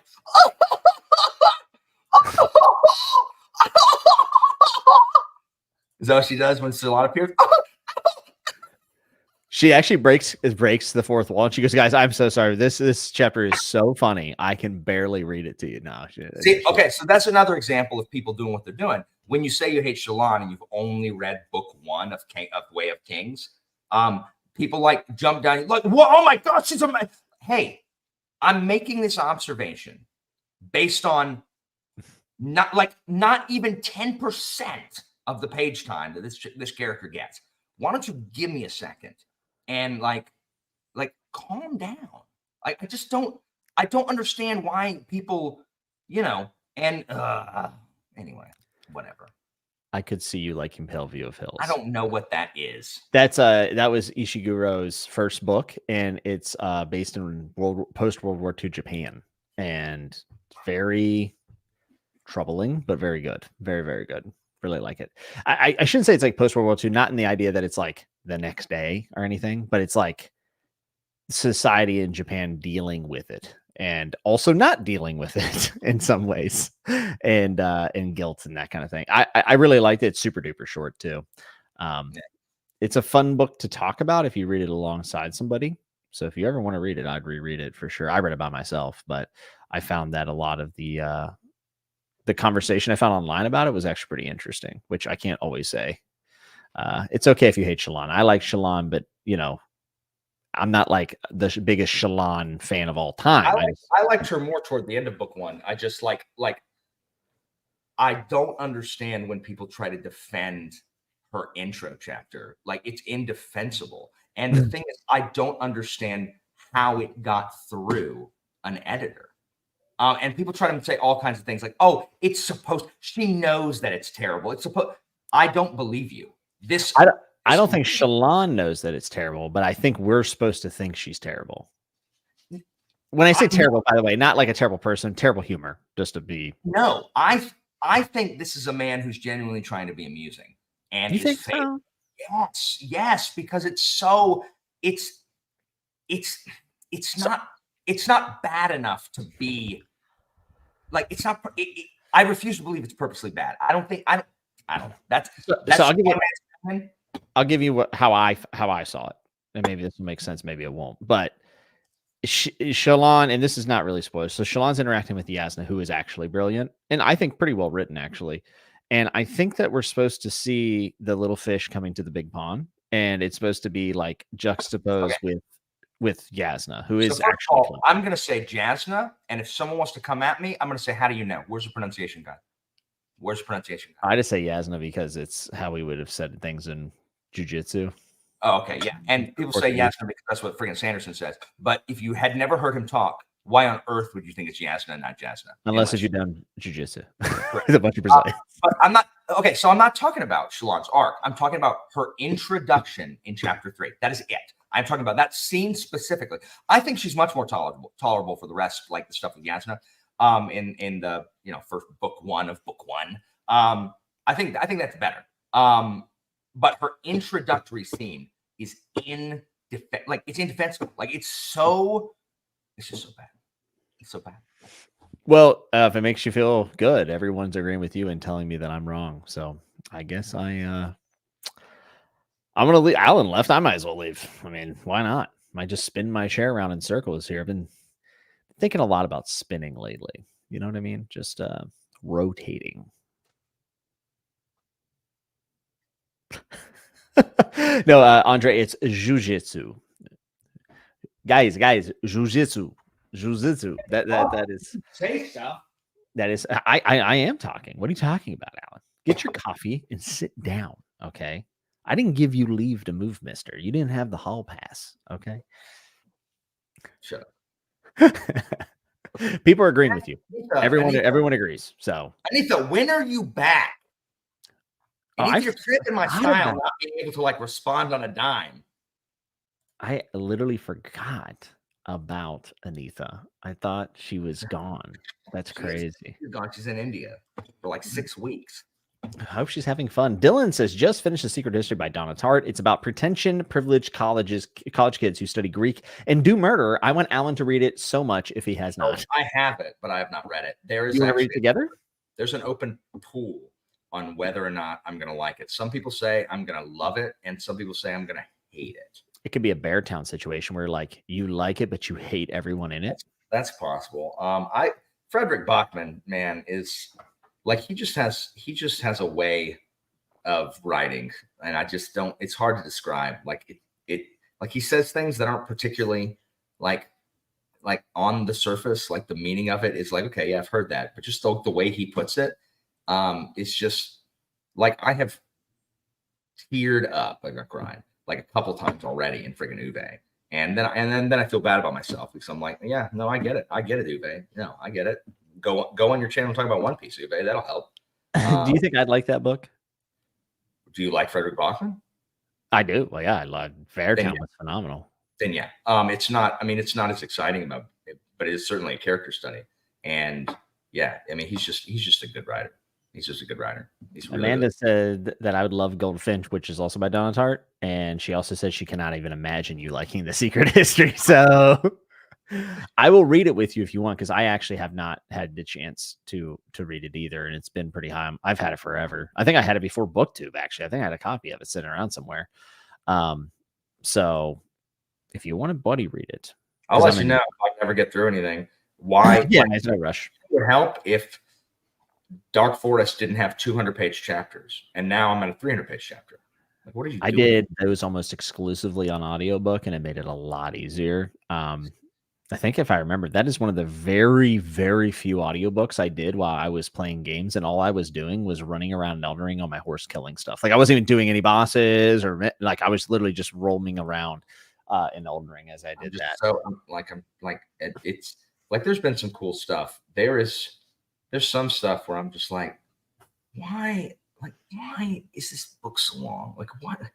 I don't care. And also, the writing is not good enough to make me care.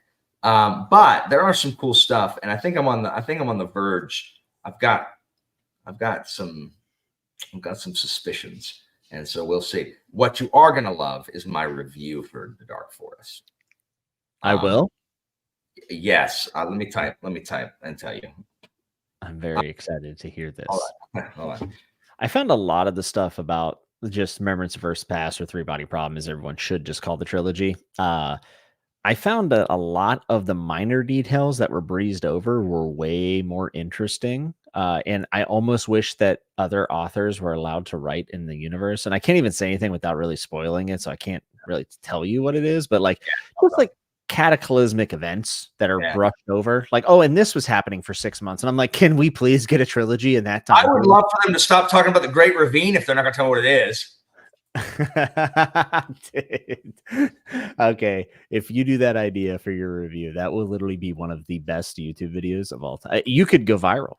I won't, but I thought about it. I was reading it yesterday. I'm like, yeah, this is going to be my. I would love that more than anything. Yeah.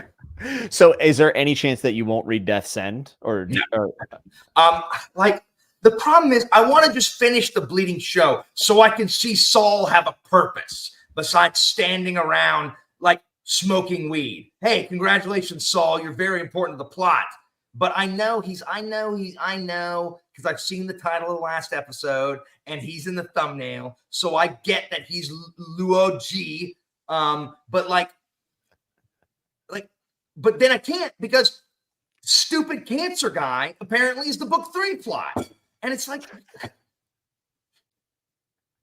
so I guess I got to read that before I watch the stupid show. Hey, one thing I will say, I don't think that's an easy trilogy to adapt at all. I mean, the source material, you're not pulling any dialogue out of the source material. The characters got to be revamped. You got to move some stuff around. You know what would be cool? Show me the cool part with the freaking game, and don't make it dumb. The game was cool. Show me that. I thought the game was still cool in the show. It's just better in the book.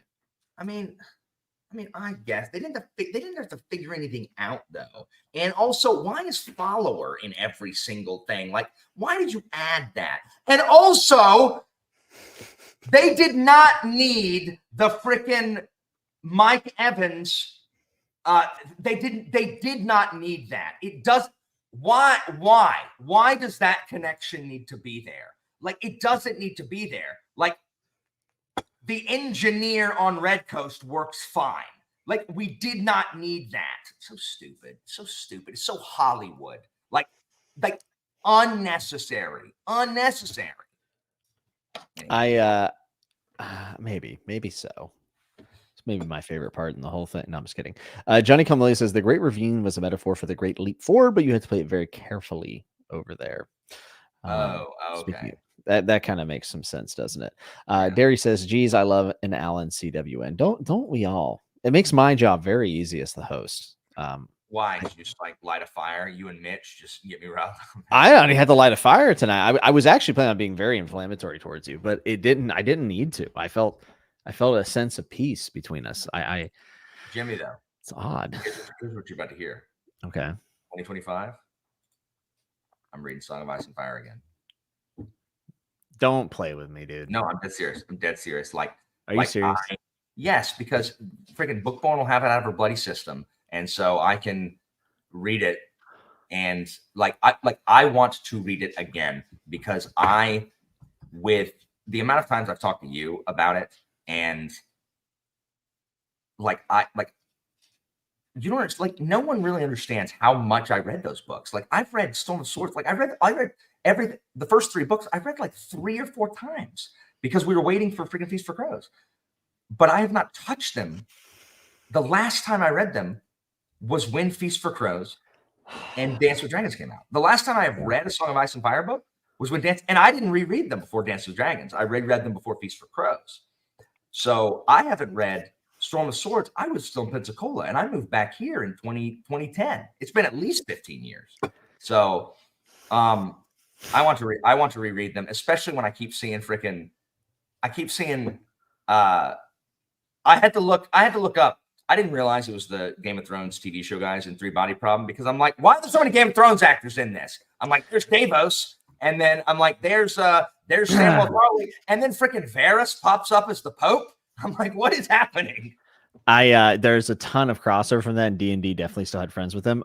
Ryan says, "Ugh, A Song of Ice and Fire," and this says A Song of Sadness and Disappointment. Ryan, my man, I watched your journey through A Song of Ice and Fire, brother. You love the first 3 books. Your avatar is the Targaryen banner. Just because you didn't like the last 2 books doesn't mean you have to hate the entire thing. Oh, Ryan, I just don't get it. I just don't understand. This will be the second time I have read the second 2 books. I have only read them once. And you know what? I could still find them disappointing. But I would like to give them that's how our friendship began, Jimmy. I know. You bringing me on and convincing me that I should give Feast for Crows another try. I remember so little of the things that I read these days. Part of it is I'm older. My memory is not as good as it was just in general. But part of it is because I read so much and I read so quickly when I used to spend so much time on books and, I read them multiple times and stuff. I remember so much from A Song of Ice and Fire. And I genuinely, Storm of Swords is one of the best fantasy books ever. It just is. And I know that's a popular opinion, which I'm okay with because it is. The back half of Storm of Swords, I have said since high school, when I first read it, that it is, I'm trying to remember how many pages I read of Storm of Swords in one sitting when I first hit the back half of Storm of Swords. It was at least 300, in a sitting, because I just liked it. I just liked it so much. And I think Gurm is a really good, I just think he's a really good writer and there's also a lot of history stuff in it, which I like. I love that the Battle of Blackwater is just hey, what if we did the siege of Syracuse's Great Harbor? What if we just did that? I just love it. The chain. That's what I'm saying. I love it. Now I remember there being a difference in quality in the writing with books 4 and 5 versus the first 3. I do not know if that is true. I just remember it. I may just be soured on, whatever. Mm-hmm. But I would like to see. I know so much more now about reading. It's when your taste changes and stuff like that. I want to read them again as the reader I am now. So that's why I want to read them again. And plus I thought you would enjoy that. So I am overjoyed would be an understatement, but I'm also terrified that you're gonna hate it. What if you just read and you're like, wow, I hated this, and then I can't talk to you anymore? Do you know who my favorite character was growing up when I was reading them? Guess who my so it was Ned Stark. So let's cross Ned Stark off. Stannis. Okay, so let's hit the top 3. Stannis is 1. And I read something. I saw a meme on Twitter the other day where it was someone was saying, I don't know how people are fans of Stannis. And someone was saying, this is fans of Stan. this is the test of the true like litmus test on whether someone's read the book or not. And it's the paragraph of Stannis of someone saying, but what if the lords like won't listen to me or whatever? And Stannis says, then we get new lords. And it's like, yes, that's exactly what we do. Because Stannis is autistic, like he is. Like, I'm sorry, Stannis on the spectrum confirmed. And I think I have always identified with that. Like, Jimmy, Stannis is the rightful king. I'm sorry. Like, I don't disagree. That has always bothered me. I'm like, no, I get that he's unpleasant, guys. Like, I get it. But he's not unpleasant enough to like he's not a psychopath. Rules are rules, right? That's what I'm saying. Like, and I've always remembered who says that Robert was steel, Renly is the soft metal that bends, and then Stannis is the iron that breaks, right? Like Stannis will break before he bends. Yes. Renly bends. Like, who said that? Who says that in the book? I can't remember. It's someone on Dragonstone, I believe. And if it wasn't Dragonstone, it could have been John Aaron, possibly. Somebody remembering John Aaron. I can't remember exactly who it was. Stannis is one. Stannis is one. Ned is two. I'm trying to think if there's anyone else I like super love. Barristan Selmy. My God. Dang it. Okay, so he's two. Dude, I love Barristan. I also love Barristan Selmy. But Littlefinger. Not the shoulder rubs. Okay, so I don't even remember that. What I remember is Littlefinger being just an absolute like Sigma like planner. Like the 4D chess that Littlefinger is playing was I loved it. Like, that's the stuff I love in books. It's like it's Basso level. Like, it's freaking Basso the folding knife. That's what I'm saying. It's Basso with more of a vice that is right. gross, It's a douchier, like less. It's a less pleasant Basso. You know? Yeah, Basso is like, he has his faults, but like Littlefinger's like, he's not babysitting. Yeah, Littlefinger's like. Yeah. You're gonna like get the film off of you after you talk to him, kind of deal. Yeah, exactly. But like Basso isn't Littlefinger is an intelligent character, and he is. We are told that, and then we are shown that. He's also an echo of the classism that goes on in the way everything works, and why he's a minor lord, and he's embarrassed, and all of that. And also, someone put up Donald Noy is phenomenal. The blacksmith at the wall, Donald Noy. He's a huge part of the Night's Watch that got absolutely zero time in the TV show, and that's like one of my biggest gripes with the show, actually. But Donald Noy is the one who crafted Robert's Warhammer. Do you know who doesn't? Do you know who doesn't get enough? Do you know who got done dirty? Mormont, not Jorah. No, not Jorah, not Big Creek. Jorah, like Jorah is Littlefinger without any of the positive. And such a hyphypocrite, dude. Like but such a good character. Great character. Just hate him though. Oh, despise Jorah. And Ian was it Ian Glenn in the show? Yes, he is so good. Like because Jimmy in Downton Abbey, he plays another character just like that. And I'm just like, yes. Like, just. The thing is that Jorah is supposed to be really like not pleasant to look at, and the actor is very good looking guy. Davos. Like, oh, that's your dude. Like, sorry. Stannis, Davos, and Littlefinger were my favorites. I cannot believe those are great picks, though. Those are great picks because honestly, it's almost a little bit surprised me you didn't like some of the. Well, I can kind of understand some of the later books, but like Davos, I feel like takes a pretty cool role later on. But I guess it does kind of thin out towards the end. And the thing is, I think Cersei's a great character. I do not like Cersei. Oh, and Jaime is phenomenal character. Like Alan, I think you might like these books, bro. People who say you can't write characters, what are you talking about? Like, okay, what are you talking about? Like, Tyrion is also a great character. Like, sorry.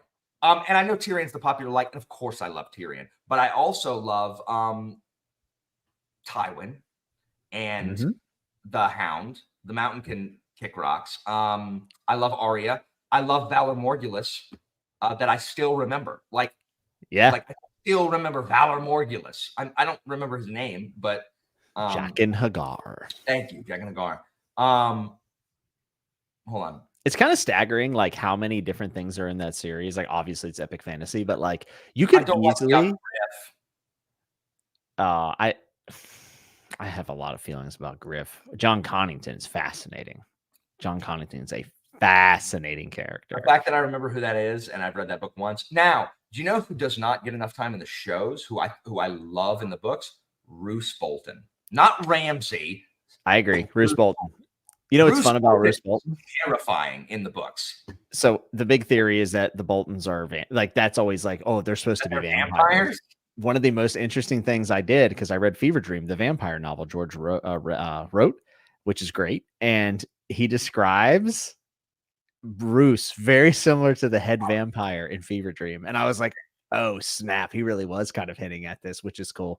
Belltube is asking this, and I saw Rebecca, she's reading through the first time, she's never read it, and Belltube asked, is there any merit to the thing about reading Feast and Dance simultaneously with whatever chapter guide keeps on sequence? So I think it's very important to the first time. I think it's better just to read them as they were published and then kind of understand what happened to the books and why they were split the way they were and the challenges of it. Every single time I go back to reread through them, I'm always like, oh, I'm going to do one of the mashups that people have done. And then you know what I end up doing? Just reading them normally, because I just can't be bothered, I guess. But I have heard this. I've heard from people who have read it like that it's actually far better. But for me, those books get so much better on reread. Like Alan, I was with you, dude. Feast for Crows. I did like a Dance of Dragons the whole time because I thought the end was just an absolute. There's kind of no end to Dance of Dragons, but there is an event at a Dance of Dragons that's crazy.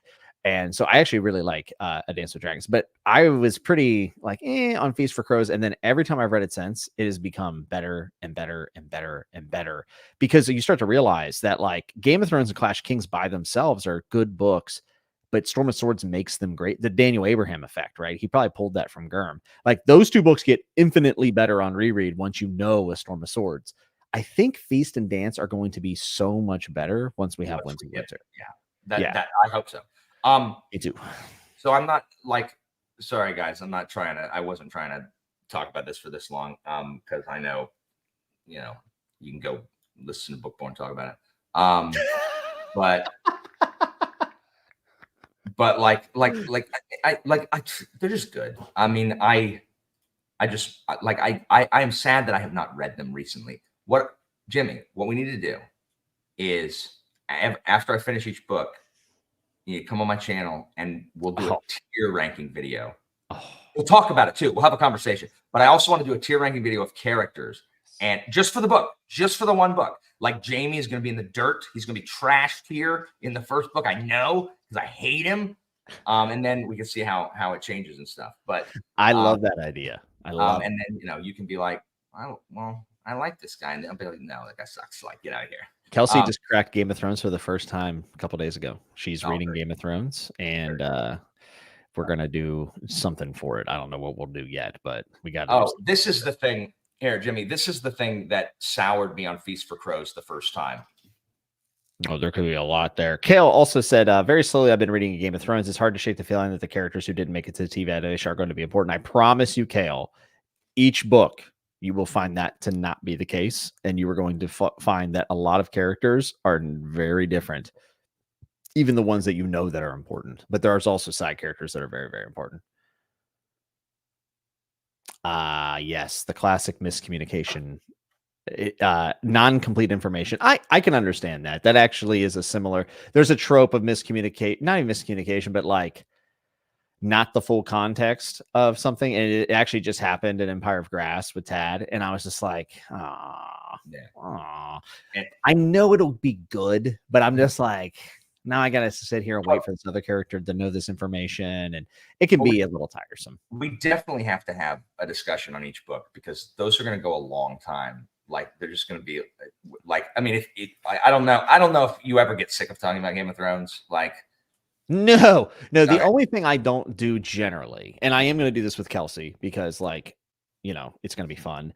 I don't love getting in on someone's first read of the series because I care way too much about it. It's my favorite. And I can't let them have their own opinion. Like, I know myself. I know that I will be like, well, you missed this, and So I don't hold on. know. So you feel the urge that the rest of the internet feels, and you, a human, check that urge because you realize that, hey, let's let people enjoy things. And so you don't jump on people. Well, yeah, because I want them to have their own experience and it's valid. Like it's totally valid for someone to channel in the comments and tell them how they should cry about something or how they should like a character that, like, you don't do that. And I don't. In fact, Joanna invited me to her read along when was that last year or the year before? It's been a while. Last year. Yeah. So, and I told her, I said I would love to, but I have to let people experience it. Like I just have to. And I think once you've gotten so close to something and like reading it, like I'm not super interested in like a review or like whether or not people like it. I'm more so interested in like the further conversations. Like we've gotten out of the way. I like it. I think you guys can tell I like it. So I like the conversation that goes a little bit past that. You know what I mean? Now, watching people's reactions is very, very fun. I mean, the first time someone reads through, it's like one of the best things that you can see as a fan is someone going through and reading Storm of Swords and watching their head explode. And you're just like, well, when we talk about Game of Thrones, then I'm giving you permission to tell me some things I may have missed. Well, like, that's fine. You're a rereader. Like me and you, we're on the same playing field. Like we've both read them. You like it. You might not like all of it. That's fine. But like me and you are not going to go in and being like, any chapter begins with a heading Bran. I don't like. Oh, come on. We are not going to have an accord on Bran. I cannot remember a single thing I like about Bran's chapters, except for it's not Ygritte. Ygritte sucks. She's with Jon, right? Who's the freaking Osha? Yeah, well, you have the show Who's name. the spear woman? Like the Osha. Osha. I like her, and she's not even in the freaking show enough. Yeah, they had to change her name, and actually, he was like, "I kind of wish they would have." I wish. Why they changed her name because of freaking Osha? Because the safety people? Yeah. Ryan, I am not saying that you can't have your own experience. You can hate Game of Thrones, but my problem is I know you loved a large portion of the first 3 books, and then you had a bad experience, and then instead of just being like, I like some of it, you're just like, I hate it all. It's a disappointment, a song of death, and it's just like that's not your real experience. That was not what your experience was. You liked it. Viserys energy right now. I'm getting big Viserys energy. Viserys energy. I could kind of see that. I would have my hands in my robe like this. Yeah. Be like, oh. Getting Viserys energy. Plus, Viserys's fate is like that's Crassus from like Roman history's fate. Like the same thing happened every time back when Game of Thrones was very popular. And it went out whenever I would get to what happens to Marcus Crassus. At the hands of the Parthians, they're like, that's like Viserys on Game of Thrones. I'm like, it's exactly like Viserys on Game of Thrones. I'm fairly certain George R.R. Martin knows what happens to Crassus. So you have all these historical context pieces, and I think that makes it probably more fun for you because like you see what he's pulling from and everything. You know what Viserys has done to me, Varys has done to me. Varys has made me think every whisperer or bald dude in any fantasy that I imagine the actor. So bias. I love what is that actor's name? Because in Suits also. I love that actor. Colm. No, he has a beard usually. That threw me for a loop. I have never seen him with a beard. He doesn't have I saw him with a beard and hair, and I was like, what? I am very strange. Conleth.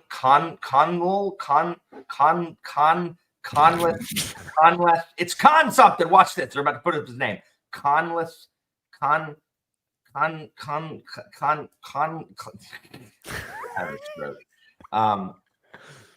Evie. The reason we're not doing a tier ranking Black Company is because I don't remember them enough. I want to reread Black Company next year. Also, I would love to reread Black Company. I desperately want to get through them again. Conleth what? Conleth Twitty? No. I took a country singer's name and then I changed it. I saw what you did, Jimmy. Okay, yeah, that was good. Wow.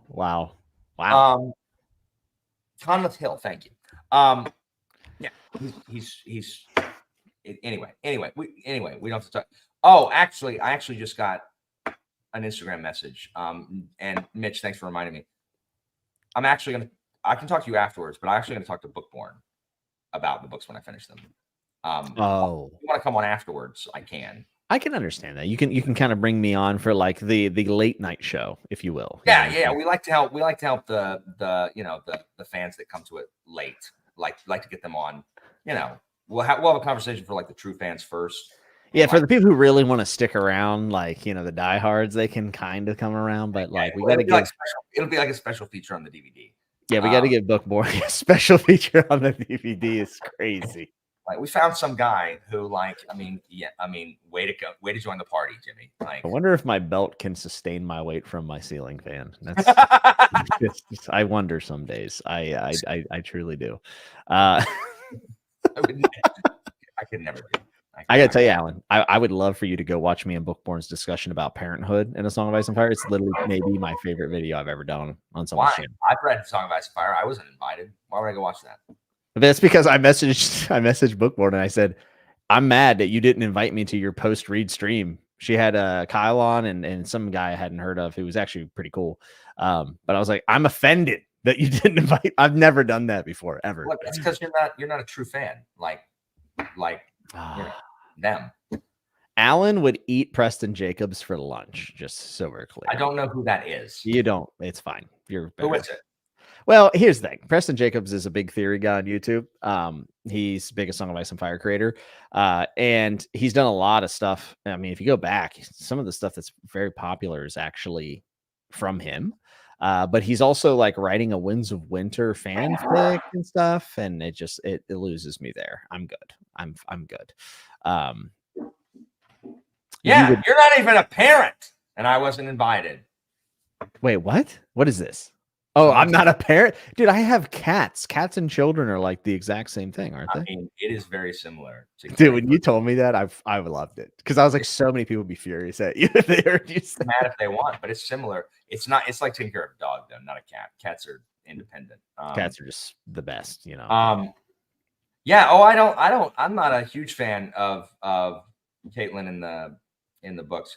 But the theory people, the same thing said. People said the same thing when I was on the One Piece streams. Like they want to see Alan and like some big. My issue always becomes, this is again my inner revolutionary, where some people become the gurus of a specific thing, and because they're the gurus, their opinions become natural law. Like because these big people espouse things, like that's where everyone, like the information trickles down from there.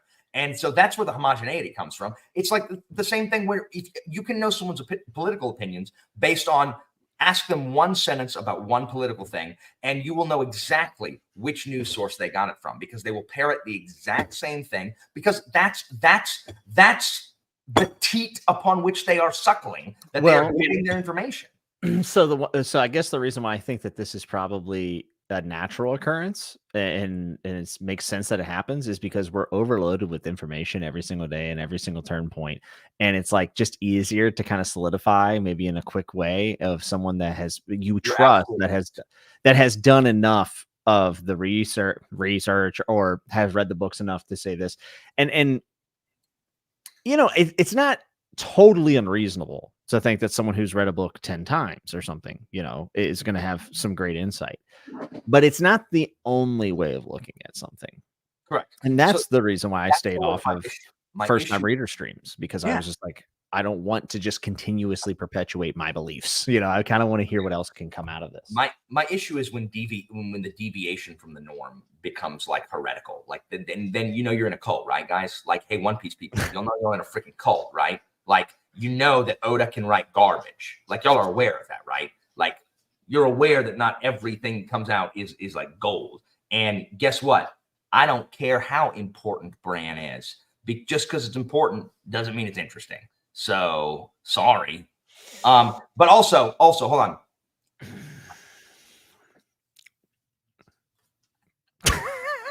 I do that all the time to people, and I was looking for the button to add myself back, and I'm like, oh no, I don't have ownership of this one. You jerk. I love Veronica Mars, Kale. I love Veronica Mars. I've loved Veronica Mars forever. I was watching Veronica Mars when it was on TV. I always preferred Christina Jupiter.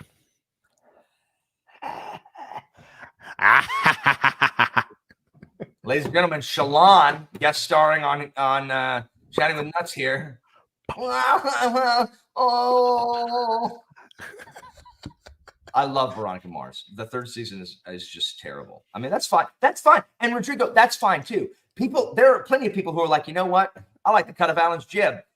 He's wrong about literally. And someone literally said that on Philip's channel. They were like, man, I love hearing Alan talk about this stuff. Every single opinion he has is awful, but man, I like, that's fine. You're right. You're right. My opinions are bad. That's exactly what, that's the, bees knees, that are perfect. Oh my God.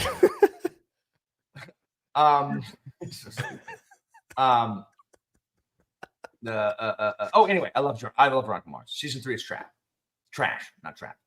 Alan will not be reviewing Berserk, and I will never let him crack it open. Never, ever. Dude, sometimes when people have like, I mean, I maybe it's because I talk to so many people like in comments and when they join the Discord and stuff like that. But I feel like I just am friends with so many people who don't agree with me on a single thing. I shouldn't say a single thing, but like a lot of things, like things I feel pretty strong about. They're like, I see it in a completely different light, that I'm kind of desensitized to it for the most part. Like, unless if someone's just being downright rude about it, that can drive me crazy whenever they feel it's definitive. But it doesn't bother me like it used to. It really doesn't. When it's on my channel, it's like, it's fine because most of them don't come to my channel. And if they do, it's like in my house. It's my safe zone. So it's fine. Like, I can easily defend my own walls and just like block. Defend my own walls. I love it. But like, it's on other people's channel because like I'm exposed, like I'm out of my comfort zone and that kind of stuff. And again, like, I don't mind people saying that they don't agree. Like, there's plenty of people like, I just don't understand why Alan doesn't like Usopp. I just don't understand it. Okay, you don't have to understand it. I don't understand why Alan doesn't like Blackbeard. Okay, you don't have to understand that either. It's when people like insult my intelligence, because I struggled in school, like, and people who I knew were dumber than me did better in school, and I had undiagnosed autism. I didn't know what was wrong with me. Like, I don't like feeling stupid. Like, I just don't, because I'm not stupid. It makes me angry. And remember, like, this was a problem when I was in the Malazan. Like, this is why I don't like communities. I just don't, because the thing is, I don't like first, folks. Alan hates the community. No, I don't like fandoms. Like, I like people who like things. Like, I love talking to people about the things they love. But fandoms become this place that's just not fun to be around, because, like, you know, I don't talk about things in the same way that like Philip or AP do, right? And some people in Malazan talks were getting douchebag because I don't. It's like, I'm not stupid just because I don't use their language and don't have their reserved sense of decorum or whatever. Like, that doesn't mean I'm dumb. It just means I have autism and I talk. You realize that the way you talk isn't indicative of your intelligence, right? Like, well, you know, there's also like what you're latching on, specifically in Malazan. There's something that you're latching on to. You know, I think most of the conversations are dominated about the themes and everything, but there's a lot to like about Malazan, which is why I think it's great. No, which is why I love it. I've read it a bunch. But Jimmy, you would think that I wouldn't have to deal with that same problem in a shonen anime. It's true. It's true. Like, do you think Philip is the common denominator in all your problems? I think Philip is the new Constantine, because you can trace every one of the world's ills to Constantine, and I think Philip is Constantine reborn. And I think if we played 6 degrees of Philip, we could name any problem, and within 6 degrees, link it to Philip. It's like Kevin Bacon, but worse. Yes. Yeah. Like the apocalyptic Kevin Bacon. Jared was on a couple episodes ago, and he said he loved Constantine. How do you feel about that? Jared sits around reading philosophy all day. What does he know? He actually is dying to get on an episode with you. He wants to be in a 3-man episode, and he I just don't want wants to talk about. Oh wait, he doesn't like Marcus Aurelius either. Really, he's not a huge. Nah, I think he thinks he's just like, like I don't think it's like because a lot of stoicism that he covers is like people think it's just Aurelius and it wasn't. Yeah. So I like. Oh no, freaking Seneca's before Aurelius. Like the Stoics were. Yeah, I heard that last time we talked to him, where freaking people think that Marcus Aurelius invented stoicism. No. If Malazan is all about compassion, should its fans be that? You should go ahead and put that on a banner. It is exactly the same way with these One Piece fans being elitist, like the Celestial Dragons. The Malazan fans being discompassionate when compassion is a main theme. Like, why does no one see it? Like, why does no one have any kind of self-awareness? So every now and then, Kim, I will run into a douchebag Discworld fan who's like a mega fan who is just like proud of how much they know and doesn't like that I don't like. Like, you want to get the Discworld Uber fans, like get a bee in their bonnet, make a tier list of the books you haven't read and just make a guess. Make sure you say that I'm just guessing. I haven't read this, but I'm just going to guess to see if like this is probably what I'm going to think. And watch people lose their minds. They're so mad that I've ranked ones that they love badly when I haven't read it. Like, I said that, and I said I'm just guessing. But man, they are just like clutching their pearls and beating their chests and tearing their garments. Christian wants to know. People don't like the impressions, Christian. People don't like the impressions. Oh no! It breaks the like wonderful sit down, pour a glass of wine or some tea with your pinky up conversation that everybody came for. No one wants to see the impressions of the characters. No one wants that.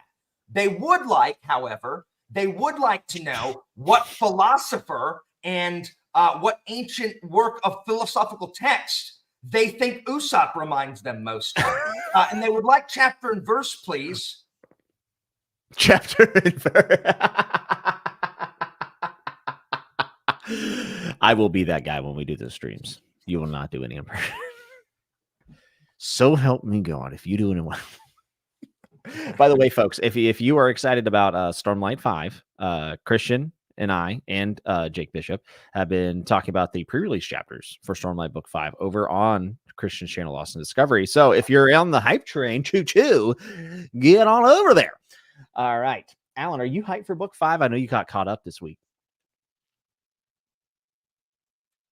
No, but I like, you know what I feel like? Like I'm Michael Scott. Like I feel like Michael Scott a lot of times, but it's like, I love inside jokes. I hope to be a part of one someday. Like, I really hope that one day I can be involved in something popular. I tried with One Piece, which I already liked. So I thought, that's a sure lock, right? Like I can, So one day I'll be able to like join in a popular thing that everyone's excited about. Wins a winner. That's the one. No. What? No, it's not gonna be me. Like, oh yeah, I mean, yeah, that's true. Like I can be excited about it. That's true. But we will be on the hype train. And nobody coming to me to listen to my thoughts about it. But I am excited for it. I will definitely read it when it comes out for sure. First thing. I would love. I'm okay. That Evie, it has to be popular with other people. Like I love the little pocket in my Discord that reads KJ Parker books with me. Like I love it.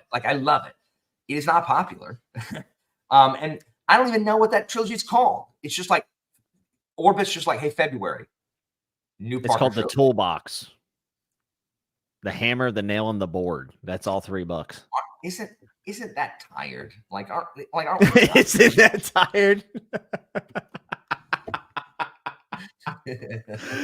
No, it's not. It's not yet. It's close, but not yet. Kale said, start watching the popular local sports teams. Kale, I want you to look at our friend Alan here. And do you think he's ever thrown a football in his life? Poorly. I did poorly. I watched this man fall off a child's toy and break his collarbone. Jimmy, I was chosen after the fat kids at gym. Like I picked because You were scorekeeper.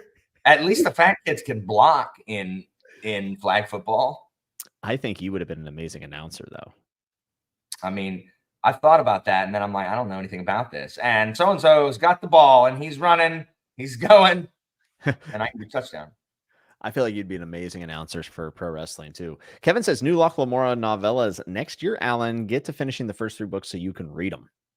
I want very badly to finish Locke Lamora. I was enjoying it greatly. I think you will really like the second book. I'm hoping, and I am. Do you know when I'm gonna make my comeback on booktube? My comeback on booktube is gonna be in November, so no one will notice. I'm gonna release like a video like every day in November, and no one will, and it gets 0 views because no one will even have known that I made a video because of how clogged it will be. Oh, the pipeline's gonna be thick.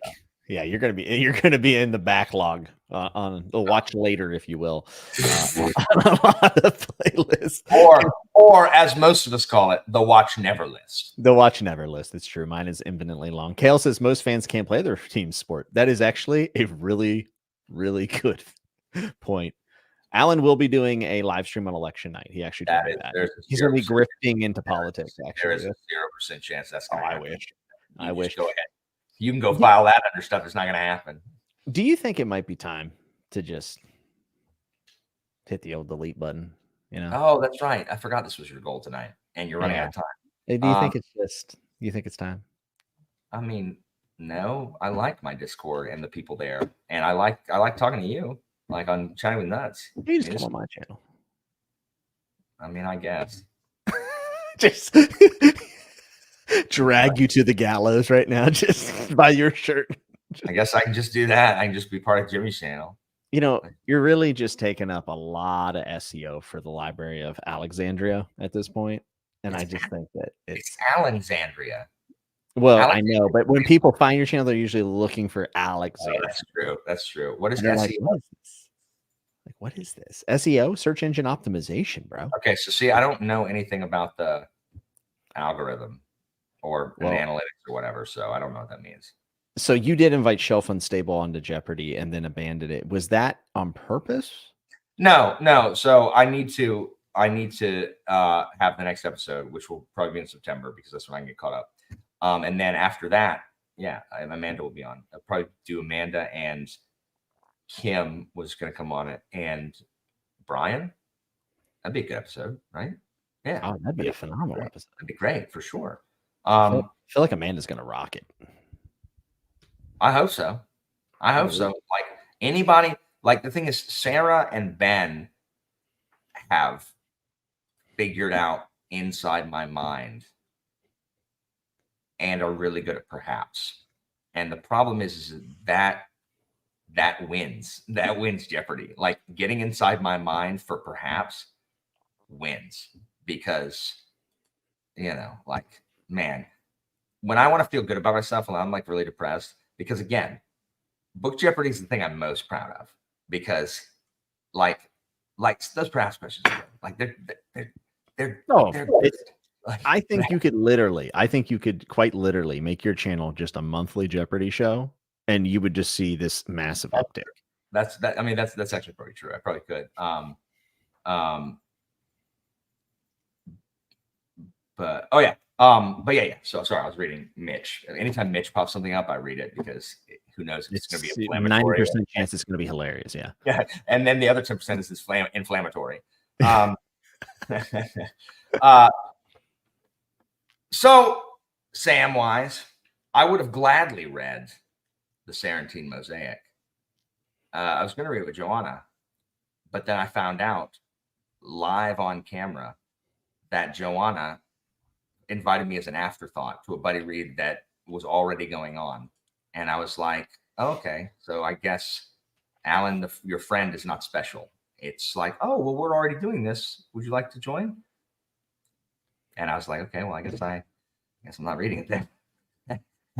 I don't know why. I don't know what's wrong with me. Like it offends my sensibilities so greatly And I don't know why, because someone's got to be the last one in, right? Like, Yeah, and you're not exactly present. You know what I mean? Like, you're not front and center. You're right. No, we're not connected this day and age. There's no way to reach out to someone. I mean, let's not pretend like you get back to everybody super fast. Jimmy, I respond to every one of your messages in a time. I didn't say me. Okay. Just making sure. I respond to every one of your messages in a timely manner, Jimmy. And I think you're the only one. People are like, have you heard from Al? I'm like, yeah, it's been a while, man. I don't... No, you're like, yeah, I talked to him today. Like, what do you mean? I do miss now that school's back in. I'm looking forward to the lunch break. I'm looking forward to the lunch break rage sessions. These kids, I just don't understand. I have to put my kids in the bathroom. Yeah, for sure. When I'm on lunch, being like, whatever. Oh, I do need to. What Alan? Is that your mobster name, Jimmy? Jimmy the Scar. Jimmy the Scar. No, it's I need to discuss the Scar with Amanda and Britton. Though Britton, when we did this discussion, we said it was going to be all of the Basslag novels, and then we just talked about Perdido Street Station for 2 hours. I was so confused. It was supposed to be about the whole trilogy, and it ended up being about one book the whole time. I had all these notes. Discord gets lost in my notifications for some reason. Telegram. Do you guys want Alan's telephone number? I think Evie has it. No, I meant everybody. No, we don't need that. No, let's. I think some teacher, like I was talking about, I'm like, what are we supposed to keep in touch with these kids with if we can't use this app or whatever? And they're like, they just have my phone number. I'm like, you give children your phone number? Not a chance. Like, not a chance. I feel as if everyone here deserves to have your phone number. Okay, it's 555. It's 555. I got it. I don't know. I'm gonna put it in chat here. Go ahead. Whatever. You're not gonna mind, right? No, I don't care. All right. You sure? Go. Just put my phone number in. That's fine. All right. Let's just see if anyone. First person to recognize that number gets a gold star. By the way. Like, I don't even know what that number is. 281-330-8004. Mike Jones about to blow. Come on, Mike Jones. Who? It's Mike the seventh track off the Bones album. It's by Bones. It's Mike Jones. No, it's by Bones. The title is a reference to rapper Mike Jones. Yes, I feel like the hip hop booktube crossover didn't land as much as I thought it would land. Not gonna lie, little disappointed. Meow Cat got it, so that's good. But swing and a miss by old Jimmy Scar. So I thought she was laughing at her phone. She's laughing at you. Oh well, thank you, Christina. I am. It was really funny. She thinks it's hilarious that your joke did not land. I'm bombing in real time, actually. And well, I guess next week I'll just need to take over for you. Guys, I might have Jimmy on next week on Chatting with Nuts. It's a great guest. Great guest. You may not know him. It's a guy named Jimmy Nuts. Some say the best guest. Nice up and comer. We're gonna talk about. Well, we're not talking about rappers from the early 2000s because this crowd is asleep at the wheel. No one got the joke. It's offensive. This is why I'm shutting the channel down tonight. It's over. I'm done. Jimmy. Who? Mike Jones. Jimmy, let's make a suicide pact. Let's delete our channels. Let's delete our channels together. Here, let's Google it. How to delete a YouTube channel. How to delete a YouTube channel. Because my audience didn't know who Mike Jones was. Oh I got my a question, Jimmy. Do you read fantasy anymore? Yeah, I do. I do. Sometimes. You know what, Rogue? Hip hop sucks. I think you suck, Rogue. How about? No, I'm just kidding. Just getting really aggressive. I don't like hip hop either. So I'm. Oh well, that's not a surprise. I mean, is it like? Did anyone think that? You know what? Alan listens to the new hip hop albums. Do you know what I listen to? I listen to the new Wisdom album from the epic Trojan War, or sorry, Odyssey song cycle thing. That's what I listen to. I listen to freaking Greek mythology musical. That's what I listen to. Oh, this show has went so south so fast. I am just it's upsetting. Rebecca wants to know how we first started talking. Alan came in my live chat and was like, "Feast for Crows isn't very good," and I was like, I did not. There is no way I said it like that. There is not, Jimmy. I did not say it like that. There's no way that is all I said. The dragon is boring, and I was like, "Is it though?" None of that is true. None of that is true. I think this is the end of it, Tom McTom. I don't even know what that is. It ain't good, Alan. It ain't good. Okay. Yeah, Alan was just being a nuisance in my chat one night, and That's I was like, true. I was getting mad because he was typing in all caps. So I thought he was yelling at me. So I was like, "Just come on the show next week," and he was like, "Bet," and I was like, "Okay." I knew who Jimmy was, but I didn't know Jimmy, but a bunch of my friends knew Jimmy, and he had a live show, and I went on there, and they were talking about Game of Thrones, and I was being a nuisance in chat. That's definitely true. He was being a nuisance in chat, and he was like, "Well, you come on the show then." I'm like, "All right, I will," and we talked for 3.5 hours. We did. I think, it was like 3 hours and 45 minutes. And then I brought you on for the next episode. And then the episode after that.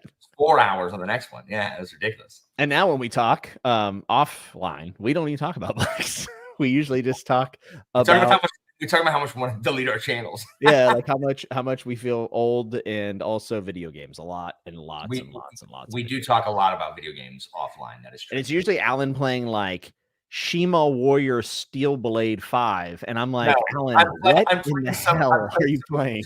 JRPG, and Jimmy's like, dude, no, every single time I'm like, Alan, is this game any good? You're like, it's okay, and I'm like, how many hours is this? You're like, 160, and I'm like, and it's okay, and you're like, I gotta play it. And I'm like, why? No, I'm like, I gotta platinum it.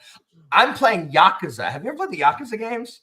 I've been really wanting to, because Ben, my friend Ben from Down Under, he plays them and he liked them. So I kind of want to try them out. I'm playing Yakuza 0. I do, but man, it is a game. It is a game, man. Like, there's so much side content, but it's also just like, it does not care. It is Japanese and does not care. So one of the freaking side quests, you find telephone cards that they still have in Japan. They're not telephone cards, but they're cards of like Japanese, like adult film stars. And you have a collection book of these Japanese women in bikinis, and you have to collect them. And then you show them to a guy and he gives you 5 million yen for each set of 3. I'm just like, what am I doing in this game? I don't know. Maybe I won't play it. That doesn't sound all that good. The storyline, you don't have to do any of that. You literally don't have to do any of that. It's all side. The storyline is like, it's like a Japanese mob soap opera. So the storyline is good, and it's just so over the top, like Japanese. Like, he fishes or bowls or like anything he does. He's got a little pocket, like mini, like zoom, zoom, zoom, RC car racing. And he's always like, Chah! Or when he's sad, he's like, no, and he throws it to the ground. It's just so Japanese. Like, it's very stylized, but it is fun. Like, it is fun. They're just brawlers. I will try it. You also don't have to start with Yakuza 0. You can literally start with like one of the later ones. I'm starting with an earlier one. But it is quite fun. Yeah, Kale, I let kids wear hats in class if they want to. It does kind of sound like Greenbone, actually. It's similar, but it's like a not serious at all. Well, it is serious, but also super goofy. Like Greenbone. It's with no magic. Have you seen the Broken Binding Greenbones, by the way? I mean, I don't love them. I thought they were fine, but the inside illustrations on the hardcover, like when you open it, insane. They're so good. I finally got on the list, so I'm getting them now. Yeah.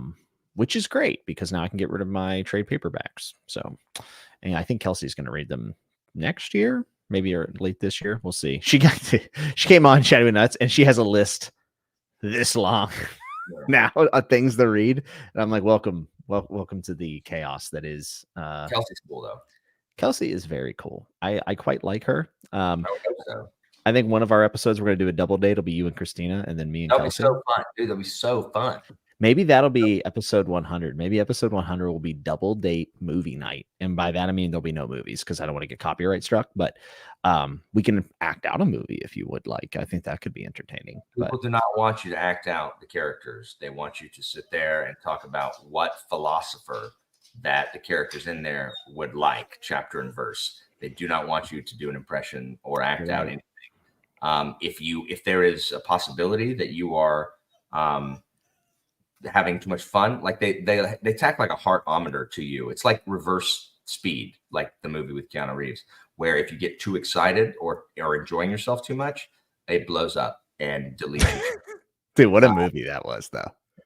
Speed is such a good movie. Like it is. I mean, it is what it is, but it is a masterclass in what it is. Like it is. So funny story about Wife Swap. I was literally going to go into a bit about this. So this is perfect. Me and my buddy Matt, my roommate Matt, we watched Wife Swap every single day. Explain the show for the younger audience. Doesn't have no idea what this is. Swap, where they take two families that are completely different. Like one is like a super religious family, very conservative, and the other one's like California hippies, like whatever. And the moms swap families for 2 weeks. Mm-hmm. And they leave a set of rules. Like this is what I do during my day. And so for the first week, they have to follow the rules of the family. But then the second week, they get to make new rules that have to be obeyed by the new family. And the whole point is to be like, see it from the other side, walk in the other person's shoes. And, and usually they learn something. Every now and then when they get back together, they're across the hall, they just start screaming at each other. Yeah. Like the third episode is gross. Like the husband of the family that the new wife comes to is just like, oh man, she's pretty. And it's like talking about like wanting to get with her. And I'm like, dude, it's disgusting. Most of them are not gross. Most of them are actually, pretty decent. But I don't know what our obsession was with that. Like neither one of us was married, but like we watched it every single day. There you go. That's what it is. Wait, Samoki said my dad made a cameo on Wife Swap. Is that the one I was talking about? The guy who like I hope not.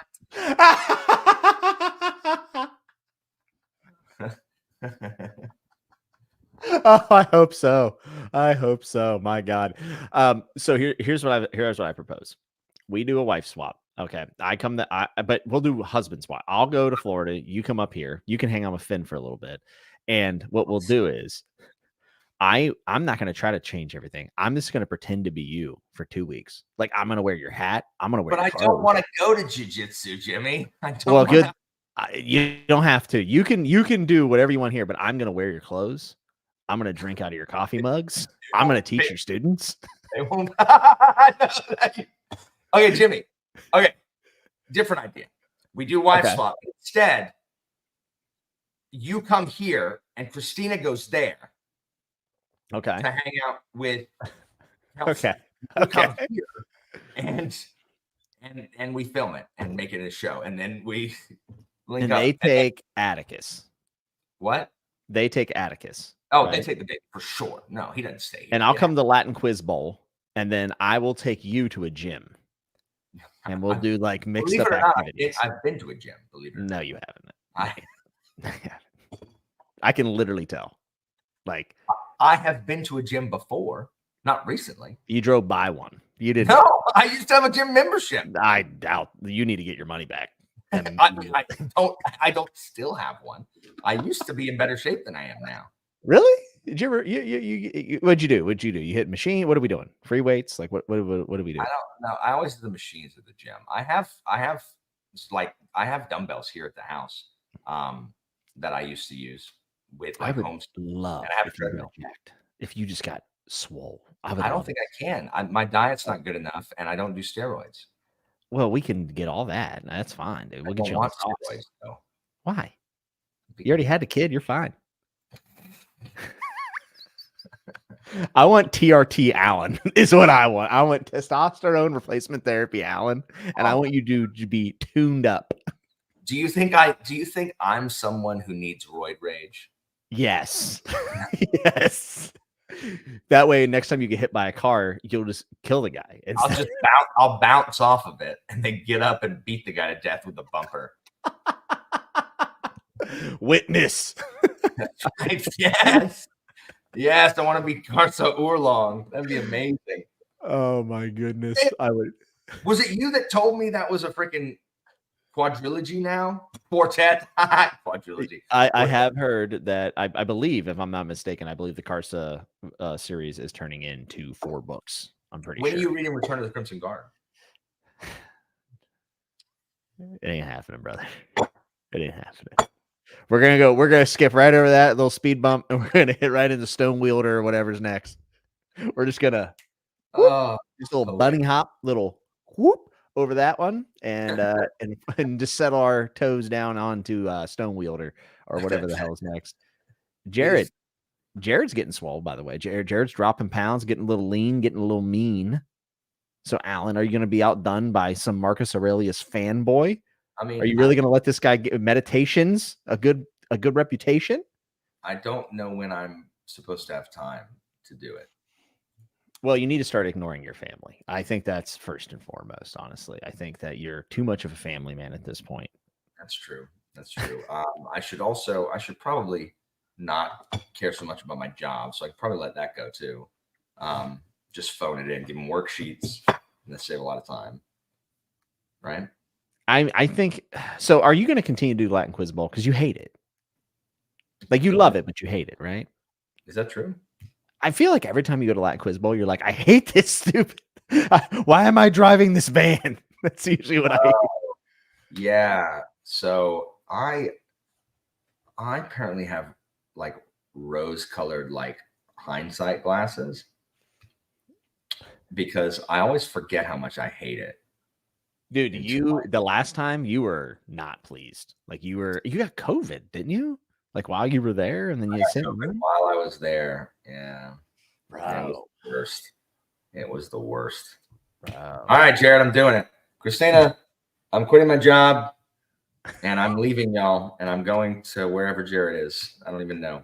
Is it Iowa? Down there, Texas. You're going to have to get a cowboy hat. Oh, you're in Texas? I like Texas. Where in Texas? My mom and stepdad moved here from Texas a while ago. Did they miss it? My stepdad misses Texas a lot. Yeah. What they miss is the healthcare in Texas because my mom is supposed to have like major back surgery and freaking well, I guess it's not Florida. I guess it's United Healthcare. So it's Dell's insurance. So Texas wouldn't help. But they've had some problems with doctors here as opposed to in Texas. But yeah, they denied that like United Healthcare is literally saying, no, we're not going to pay for your major back surgery because they're like, you don't need it. And her doctor like called them screaming at them. Like, what do you mean she doesn't need it? Like, I'm the doctor. She freaking needs it. Let me talk to your physician. And they said no. And like, literally they won't do a peer-to-peer with the doctor. And so she got like, the insurance reps and everybody calling and they just are ignoring her and are like, no. And so she had to cool. It's absolute, like, insurance infuriates me. Like, so if you're just not going to pay, like when I need it, like, do I have to pay you? Like, can I just not pay you when I don't need the healthcare? Can I just pay you when I need healthcare and not pay you otherwise? You in theory could try that. Like, it's just also like, how do you get to decide what is necessary and what isn't? Like, what are you? Like, her doctor that sees her. Like, well, I can tell you. So I got some issues with my left knee right now, and it's really bad. And there's something wrong. Like, there's something, and I need to have it replaced. And I've needed a replacement since I was 26, but I'm not old enough yet. And I went to my ortho and I was like, bro, like this thing's giving out on me. Like, it's bad. And he's like, I have to prescribe you PT for like a month before I can get an MRI. And I'm like, what? I'm like, bro, I love PT. PT is amazing. It has saved me from surgeries. I'm like, bro, there's something very wrong with my knee. And he's like, I know. He's like, but I can't order one. I'm like, golly.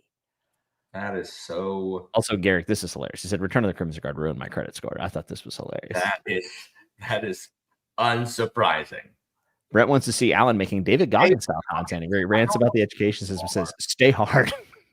I don't know who these people are. Who's David Goggins? David Goggins is a sociopath that runs a lot. He is a very determined individual, and some people find him highly motivating.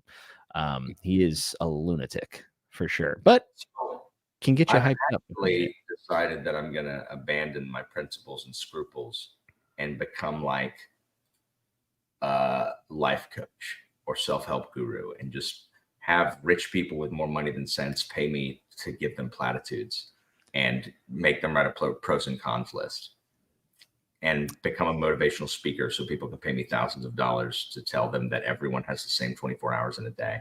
You know, one thing you could do, I think that would actually be, you would be great at, and it's something that you've done. It's like, no, like autism, like reach out, you know what I mean? Like going and talking to kids and stuff, like you'd be phenomenal. I do that in my classroom and it helps, but it's just like, no one pays me for it. I think we can get you paid though. Let's do it. You should do more. I mean, I thought your thing with Christina was excellent, but I would love for you to do more living with autism content. Like, I think you would love it. Makes me so sad doing it. It literally makes me feel like such a terrible person because I'm like, look, guys, I hate talking to you. Like, I don't want to talk to you about something that I like. Like, if you like it too, like, I don't want to talk to you about it. Like, I really want to be the only one who ever says anything about it. I don't want, like, and that's the exaggeration. But like, I realized recently how much I dislike talking to other super fans about things. I mean, you're obviously excluded because clearly we were talking about Game of Thrones for 100 years. And I don't know why that is. It's like, I love talking about ancient history, but I don't like talking about it with other people that know about ancient history. I can understand that. I actually don't like talking about some of the things I'm interested in. Like, I don't really love talking jujitsu. With jiu-jitsu, I'm not a big fan of it. There's also this weird, like, depending on the person, it can become like a prove it type deal, and I'm just like, I just don't care. Like, I don't care that much. Yeah, you know what I'm gonna do? I'm gonna start making Andrew Tate style content. I'm just gonna start saying, really, like, I'm gonna become the new alpha standard that has no scruples and have a bunch and just like toxify a bunch of teenage boys' ideas of what a human being should be. I would love to see you grift. A grift from you would be. That's gonna be my new grift. I think that's gonna be my new thing. So y'all check it out. I'm gonna buzz my head here. That's step one, apparently, in grifting is to buzz your head. And then I'm gonna start saying things about how. Here's one. Let's try this. Women in STEM. How about women in kitchen? How about that one? I sell buttons for that. Look at that. Look, I already got 100 subs in just the last 30 seconds. I don't think that's how that works. I mean, that's literally what just happened. There's at least one person who's not going to realize. No, I forgot this is the internet. Please don't. Please do not do that. He says, take my money. Oh my God. Hey, you've read fantasy a lot, and way before I did. And I have a series I'm really excited about. I want to know if you've ever read it. It's pretty good. Have you ever say some of what he's saying, what everyone's afraid to? Jesus. What is this channel? I'm subscribed. This is terrific. Have you read Rune Lords by David Farland? So Rune Lords, again, back when B. Dalton and the bookstores existed, when I went looking for like a new fantasy book that wasn't like Forgotten Realms, Rune Lords, Assassin's Apprentice, and later, like Way of Kings wasn't until later. Like I think it was a college Way of Kings. Rune Lords, the L.E. Mata set, the something about Recluse. The Magic of Recluse. Yeah. And because they have similar covers, and then the Assassin's Apprentice cover, which is someone standing on a cliff, like with a shirt open or something.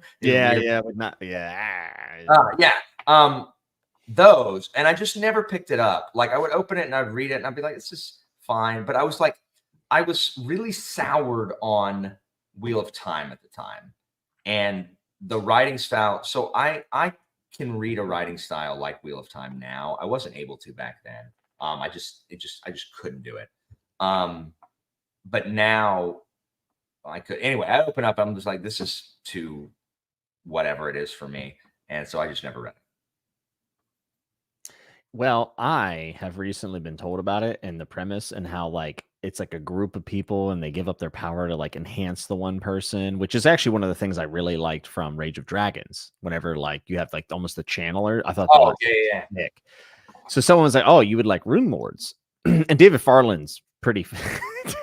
Only Alan could get up in the middle of me talking to him and me not be offended. You said David Farland is. Look at this cute cat. David Farland is like a pretty prominent author. I think he had a huge influence on Sanderson as well. So I am going to be reading Rune Lords, and I'm very, very, very, very excited about it. I'm not sure when I'll get to it. Let me know. I'll let you know. I read the prologue, and I thought the prologue was really good. I really liked it. I've also heard Rogue said he liked the first half more of the series. That's I've been told to stop at the first half, like just, you know. Yes, Mitch, I know. Another book one. Good God. We know. Okay. Rune Lords November. Man, that's going to be tough because Tad's fourth book's coming out in November. We'll see. I also have so I usually do a bunch of patron picks in December, but this year I might not be able to. So I might push it to January, but I was going to do it in November, but I have a really good idea that no one's probably going to like but me and like 3 other people, but it's going to be fun. How we're going to pick the Patreon picks. It'll be fun. Also, I'm bringing back patron picks. What do you mean bring them back? They're here. I do them every month. I'm holding down the fort while you're doing whatever it is you're doing. I am bringing them back for me. I'm not bringing them back in general. The one thing I do respect about you greatly is that you will do a patron pick and then just not read it. Like, hey guys, Blade Itself won. I ain't gonna read it. I read Blade Itself. She did. That's right. I ain't going to read it, but I'm going to tell everybody, look, I'll give this 100 pages. Like, I'm going to DNF it at 100 pages if I don't like it. I'm just going to. So, well, I'm glad you said that because I am going to be taking a different approach to books starting after this weekend. Well, this next week, I'm going back to one book at a time, full attention on the book. And if the book, if I feel like picking up another book in the middle of the book, I'm DNFing it. Like, I'm just. That's good. Flat out. Yeah. If you can't hold my attention for the length of the book, we're reading Fencer trilogy in those. We are. Don't worry. Like that's going to get done regardless. What's the Fencer trilogy? It's Parker's first trilogy. It's about lawyers that settle cases by fencing, which I guess is great coats, but not. But yeah, so I want to see because engineering was not his first trilogy, but I've read 2 trilogies by him now, and now I'm going to, we're going to read that because again, I haven't read any Parker this year. And I mean, like, what if I had gone an entire year and didn't read a KJ Parker book? Like, I guess I'd have to give that back. But I mean, really, do alphas really read KJ Parker? Like, shouldn't I be reading like Marcus Aurelius or, I don't know who else is an alpha person that writes things. Arnold Schwarzenegger, does he write books? I think he had a biopic or something. I honestly, I don't really know. Andre, I am also anti-DNF, not in the idea that I don't think other people should, but for me, I always feel a responsibility to finish it so I can figure out who it's for. But me and Alan talked about this offline before. Like, we just kind of miss just doing one book at a time. And if you want to stick with the series, just stick with it. And by the way, no one's making me not do that. That was a decision on my own. I hear some people blame booktube for literally everything that's wrong with their life. And I'm just like, I don't understand, guys. This is voluntary. Like it's not Oh, mandatory at all. BookTube made me. The algorithm made me. Do you know how many times I hear that? Like, guys, cut the cord. Go to a freaking methadone clinic and get away from whatever you think that you're being forced to do. Like, do they have YouTube methadone clinics? I think they do, and it's called AuthorTube. No, I'm just kidding. Jared said, I've got some alpha books for you. We'll talk. So fun fact about Jared is he does these really high effort videos and uses his education and all of his qualifications to make like really good content. And then I will put a comment underneath it that's very troll and get like 1,000 upvotes on my comment. And it's my favorite thing in the world. So he made a stoicism, like, what is stoicism? And I commented, did not increase my bench press, needs more berserk picks, 0 out of 10. And it got like 850 likes. And people commenting back at me, and I just sent Jared a screenshot. It was like, the people love me, and he just didn't respond. Like he was like, I could feel the hatred through the text. That's amazing. Some of the most fun I had in recent on BookTube reading was reading the Monarchies of God back to back. I read 5 books back to back. I read the entire series in all 5 books in 3 weeks. And again, I tell people, guys, go read that series, but don't read the 5th book. It's not necessary. You don't need it. Yeah, you kind of cool. Like I was ready to read that, I think, with Kevin Kai, and we were like, "Oh, we're gonna read this," and then you were like, "Man, that 5th book was a stinker," and I just immediately was like, "Oh, okay." Book 5 is terrible, but the thing is, but I don't have to read it. So no, it's a series that I will literally reread. I just literally won't read the 5th book because there's nothing to get from it. Like if I had stopped at book 4, I would never have missed book 5 ever. Book 4 is. It's called The Monarchies of God by Paul Kearney. Paul Kearney is a Canadian author, right? Yeah. If they're Canadian, they usually are pretty good. I don't make the rules. He's great. Book 1 is the weakest. Books 2, 3, and 4, some of my favorites. Like they are just, if you like historical, like military fantasy. I mean, again, like I wouldn't say the characters are the best, but like it's some exciting stuff. Like it did some different stuff, and I don't know. I wonder if you would like Lamentations that I read by Ken Scholes, like post-apocalyptic fantasy. They have like servos. Like, do you remember in like Skyrim and stuff where the dwarves have like those servo robots, and you're like, what in the world is this? It has like that type of feel to it. I didn't play Skyrim. I don't like the Elder Scrolls. Yeah, I played Oblivion and was bored to tears. Like I platinumed Oblivion, but I'm just like, I don't ever want to play an Elder Scrolls game again. Okay. It's like what if The Witcher wasn't interesting? And so you never booted up Skyrim, like you never turned it on. I've never seen the loading screen. It's never been anywhere near my computer. Jared said he would like you to read The Dispossessed. Surely that's a joke because I read The Dispossessed. It is certainly a joke. Okay. It's not like I don't. No. Oh yeah. Here's a bad take. Yeah. Sorry guys, I have a bad take. I don't like the Elder Scrolls. I think that's actually a fair take. I'm actually very worried about Elder Scrolls 6, but I'm just surprised you never played like Skyrim. Like I don't know. It's just something. No, because you know what I was doing? Playing The Witcher 3. They didn't come out at the same time, Alan. Skyrim, people have been playing Skyrim for forever for some reason. Now, Skyrim and Witcher 2 came out at the same time, and I was one of the, I was one of the people going, guys, this game's better than Skyrim, and everyone's like, you're an idiot. And I actually do love Skyrim even for its faults. But Bethesda's lost a lot of my faith in them as a studio. The style of game they have. When I first played Oblivion, I was like, okay. So this is the problem with open world games is you lose too much story. It's not interesting enough. There's nothing to do, and the stuff you do isn't interesting. But then I played The Witcher 3, and I'm like, oh, wait, no, Bethesda just can't do it. Well, Skyrim has a pretty interesting story, though. And here's a fun fact that you did not know, that Skyrim was originally supposed to be a Song of Ice and Fire video game. That's awesome. It was going to be Game of Thrones.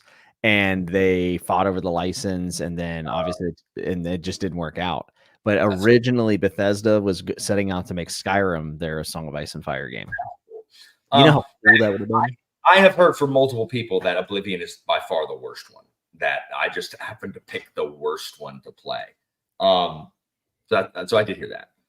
So it's possible that that's true. But yeah, it's just not my thing. I did play Fallout 3 some, and I grew up with Finn playing Fallout. Like Finn loved Fallout. Finn's played 1 and 2 on the old PC, and then has platinumed 3 and 4 for sure. But like I never it's fine. Like I do like Fallout.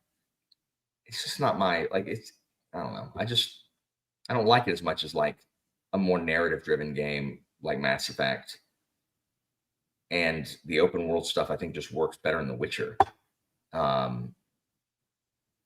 never liked open world games, like just in general. Like people like it's too linear. I'm like, I don't care. Like, okay. So I can have a story, like a tight story instead of wandering all over creation. I'm okay. I'm okay with that. Yeah. I respect that. I respect that. I've burnt out on open world games because also though, I don't know, once you read so many books, there's a lot of games that just suck in story. Like they're just very slapstick put together and you know what's coming. It's like Dragon Quest 11. I love that game and I actually did enjoy the story, but like, you know, very run of the mill. Dragon Quest 11 is too long. Dragon Quest 11 is about 20 hours too long. 20? It's 60 hours too long, brother. It is so long. I got 100 hours in that game. People are like, oh, and you only got 100 left. I'm like, I'm done. Oh my gosh, yeah, it is too long. It is too long. And I liked Dragon Quest 11, but I mean Dragon Quest, like I like Dragon Quest 8 too, which and I like them, but you know, it's not like I think the story is fantastic in those. Arkham Asylum and Arkham City were fantastic, Mitch. 100%. 100%. I will try Avowed, by the way. I liked Outer Worlds. I know some people didn't like it and thought it was too short or whatever, but I actually Outer Worlds to me did not. Yeah, Outer Worlds is the one with the meat packing in the first zone because Outer Worlds and Outer Wilds came out at the Outer same. Wilds is like the exploratory one. That's more spacey. Yeah, Outer World. I think that the first planet in Outer Worlds is well done, and then they just forgot what the game was about and all of the promise, like the reason I bought it, like the the corporations taking over thing, it like vanished, like the how involved it was in the first planet, none of that was there in the rest of the game, and I was like, okay, well, I got bait and switched. The rest of this game sucked. I loved the beginning, and I didn't like the rest of it at all. I liked it. I liked it because it was like 20 hours long. I wish more games were 20 hours long. I was glad it was 20 hours long, too, because I wanted to be done with it because I was done. I have platinumed, Vanch, both Little Nightmares 1 and Little Nightmares 2. I am I'm not sure I'm excited about Little Nightmares 3, the like complete like duo mechanics thing. But I'm definitely going to play it. I really enjoyed those, like really stylistic stuff. I have Disco Elysium. It's hard for me to do text-heavy games like Disco Elysium because the text is so small. But we'll see. But I have it, and I've heard it's great. Yeah, aren't they releasing like a novelization of it or something? I heard, or maybe that's something that somebody started. I have, Brian. I have played and platinum. I think is that platinum. What remains of Edith Finch? I don't know. It was a PlayStation Plus game 1 year or so, or 1 month or whatever, a while ago. Well, we're gonna shut this one down here because I got to pack and I got a long day tomorrow. Unfortunately, for all good reasons. But Alan, when is the next Book Jeopardy? Can you leave the people with something they get excited about? September sometime. Confirmed. I mean, yeah. It'll probably be end of September. TBH. Amanda will be on Jeopardy. Not the end of September. Why? Because I have one that I already scheduled before that I didn't have in June. The people want Shelf Unstable. That's what Shelf Unstable will be on the one that is after that September one. So probably sometime in 2026. Stop! You took it right out of my mouth. I was gonna say 2025, but you went the whole calendar. You literally skipped the whole year and 2026. September will be Evie, Derry, and Yolanda. And then 2026 will be Amanda, Brian, and Kim. All right. That sounds like a banger guest on a banger show. Alan, hey, it's good to see you, bro. I'm glad you're back. It is good to see you. I feel like we haven't talked since school started for sure. Yeah, Like, you've been kind of radio silent, kind of hurt my feelings, but it's okay, fine. so I've had school, and then I've been trying to like fix my 400 error. I'm trying to fix Philip's writing, like trying to fix its sentences.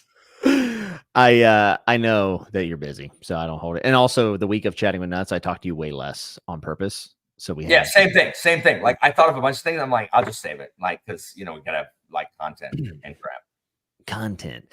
Speaking of content, like and subscribe if you enjoyed the podcast. Hit that bell notifications. You get up.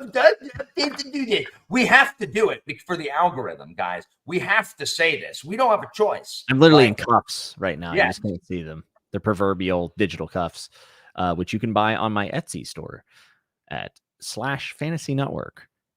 Use the coupon 10. When are you change the name of your channel to something that isn't the Fantasy Network? There might be some big changes in January. I'm not gonna lie. So I gotta figure everything out. But there might are be you gonna change your channel completely? Like I'm not gonna be able to watch it or talk to you.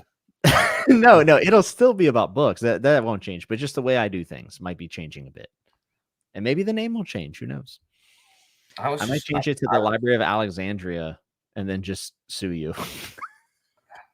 I mean, you know what? Like, can I if I delete mine, can I like bequeath the 2,000 subs that? No, sorry, the 200 people that I have that you don't. Like, I was gonna say, if you take the overlap. Yeah, can I bequeath the 200 that are left to you? I think so. All right, I'll let them know. I'll be like, look, so I'm deleting these subs I'm giving to Jimmy. And they'll say, oh, we were about to put you in the archive section. We were going to put you in. You know what, Jimmy? One day I'm going to return to a normal schedule, and you're going to owe me an apology. I will be the first person to make a response video to one of your videos and take everything you said out of context and just make it really. Jimmy, no matter what my video's about, just make your response video mean comments about my One Piece opinions. Like that's it. Like it doesn't matter what my video is about. Like doesn't matter. Doesn't matter if I'm talking about like KJ Parker. Just like respond and just say that I'm not media literate because I don't like Usopp. He never understood Usopp in his journey. Like literally, that's what a guy said. Like he said, he's the like Usopp are media literate. It's like. Well, we think you're not just literate, but also media literate here. That's right. And we appreciate you greatly. Folks, go check out Derry, don't leave. Please don't take it. Save me some patience. Alan's like, for the love of God, please don't. If I shut down my Patreon, I will literally lose my house. So, oh my God. You don't understand. You don't understand. He's doing it for the money, folks. This baby has look. I also do it because I like it. But y'all babies are expensive. It's ridiculous. And I like look, I'm one like, shut down YouTube channel away from losing my house. Where are you going, Jimmy? I am going to Ireland. How long are you gone? A couple of days. Using paid vacation? Yes. Yeah, there you go. So that's the difference between us two guys. So one of us, a man of the people, knows what it is like to be a real person. The other person gallivanting off to Ireland just on a whim. On a whim. They planned it. Kelsey messaged me and told me y'all planned this yesterday. That is not even. What are you doing messaging my wife? She messaged me. She was in your DMs? My wife was in your DMs? The DMs? The direct messages? Yikes. I can't breathe. Oh. I didn't mean that kind of wife swap, Alan. Good Lord. My wife was in his DMs. Stop saying it like that. Stop saying it like that. My wife was in his DMs.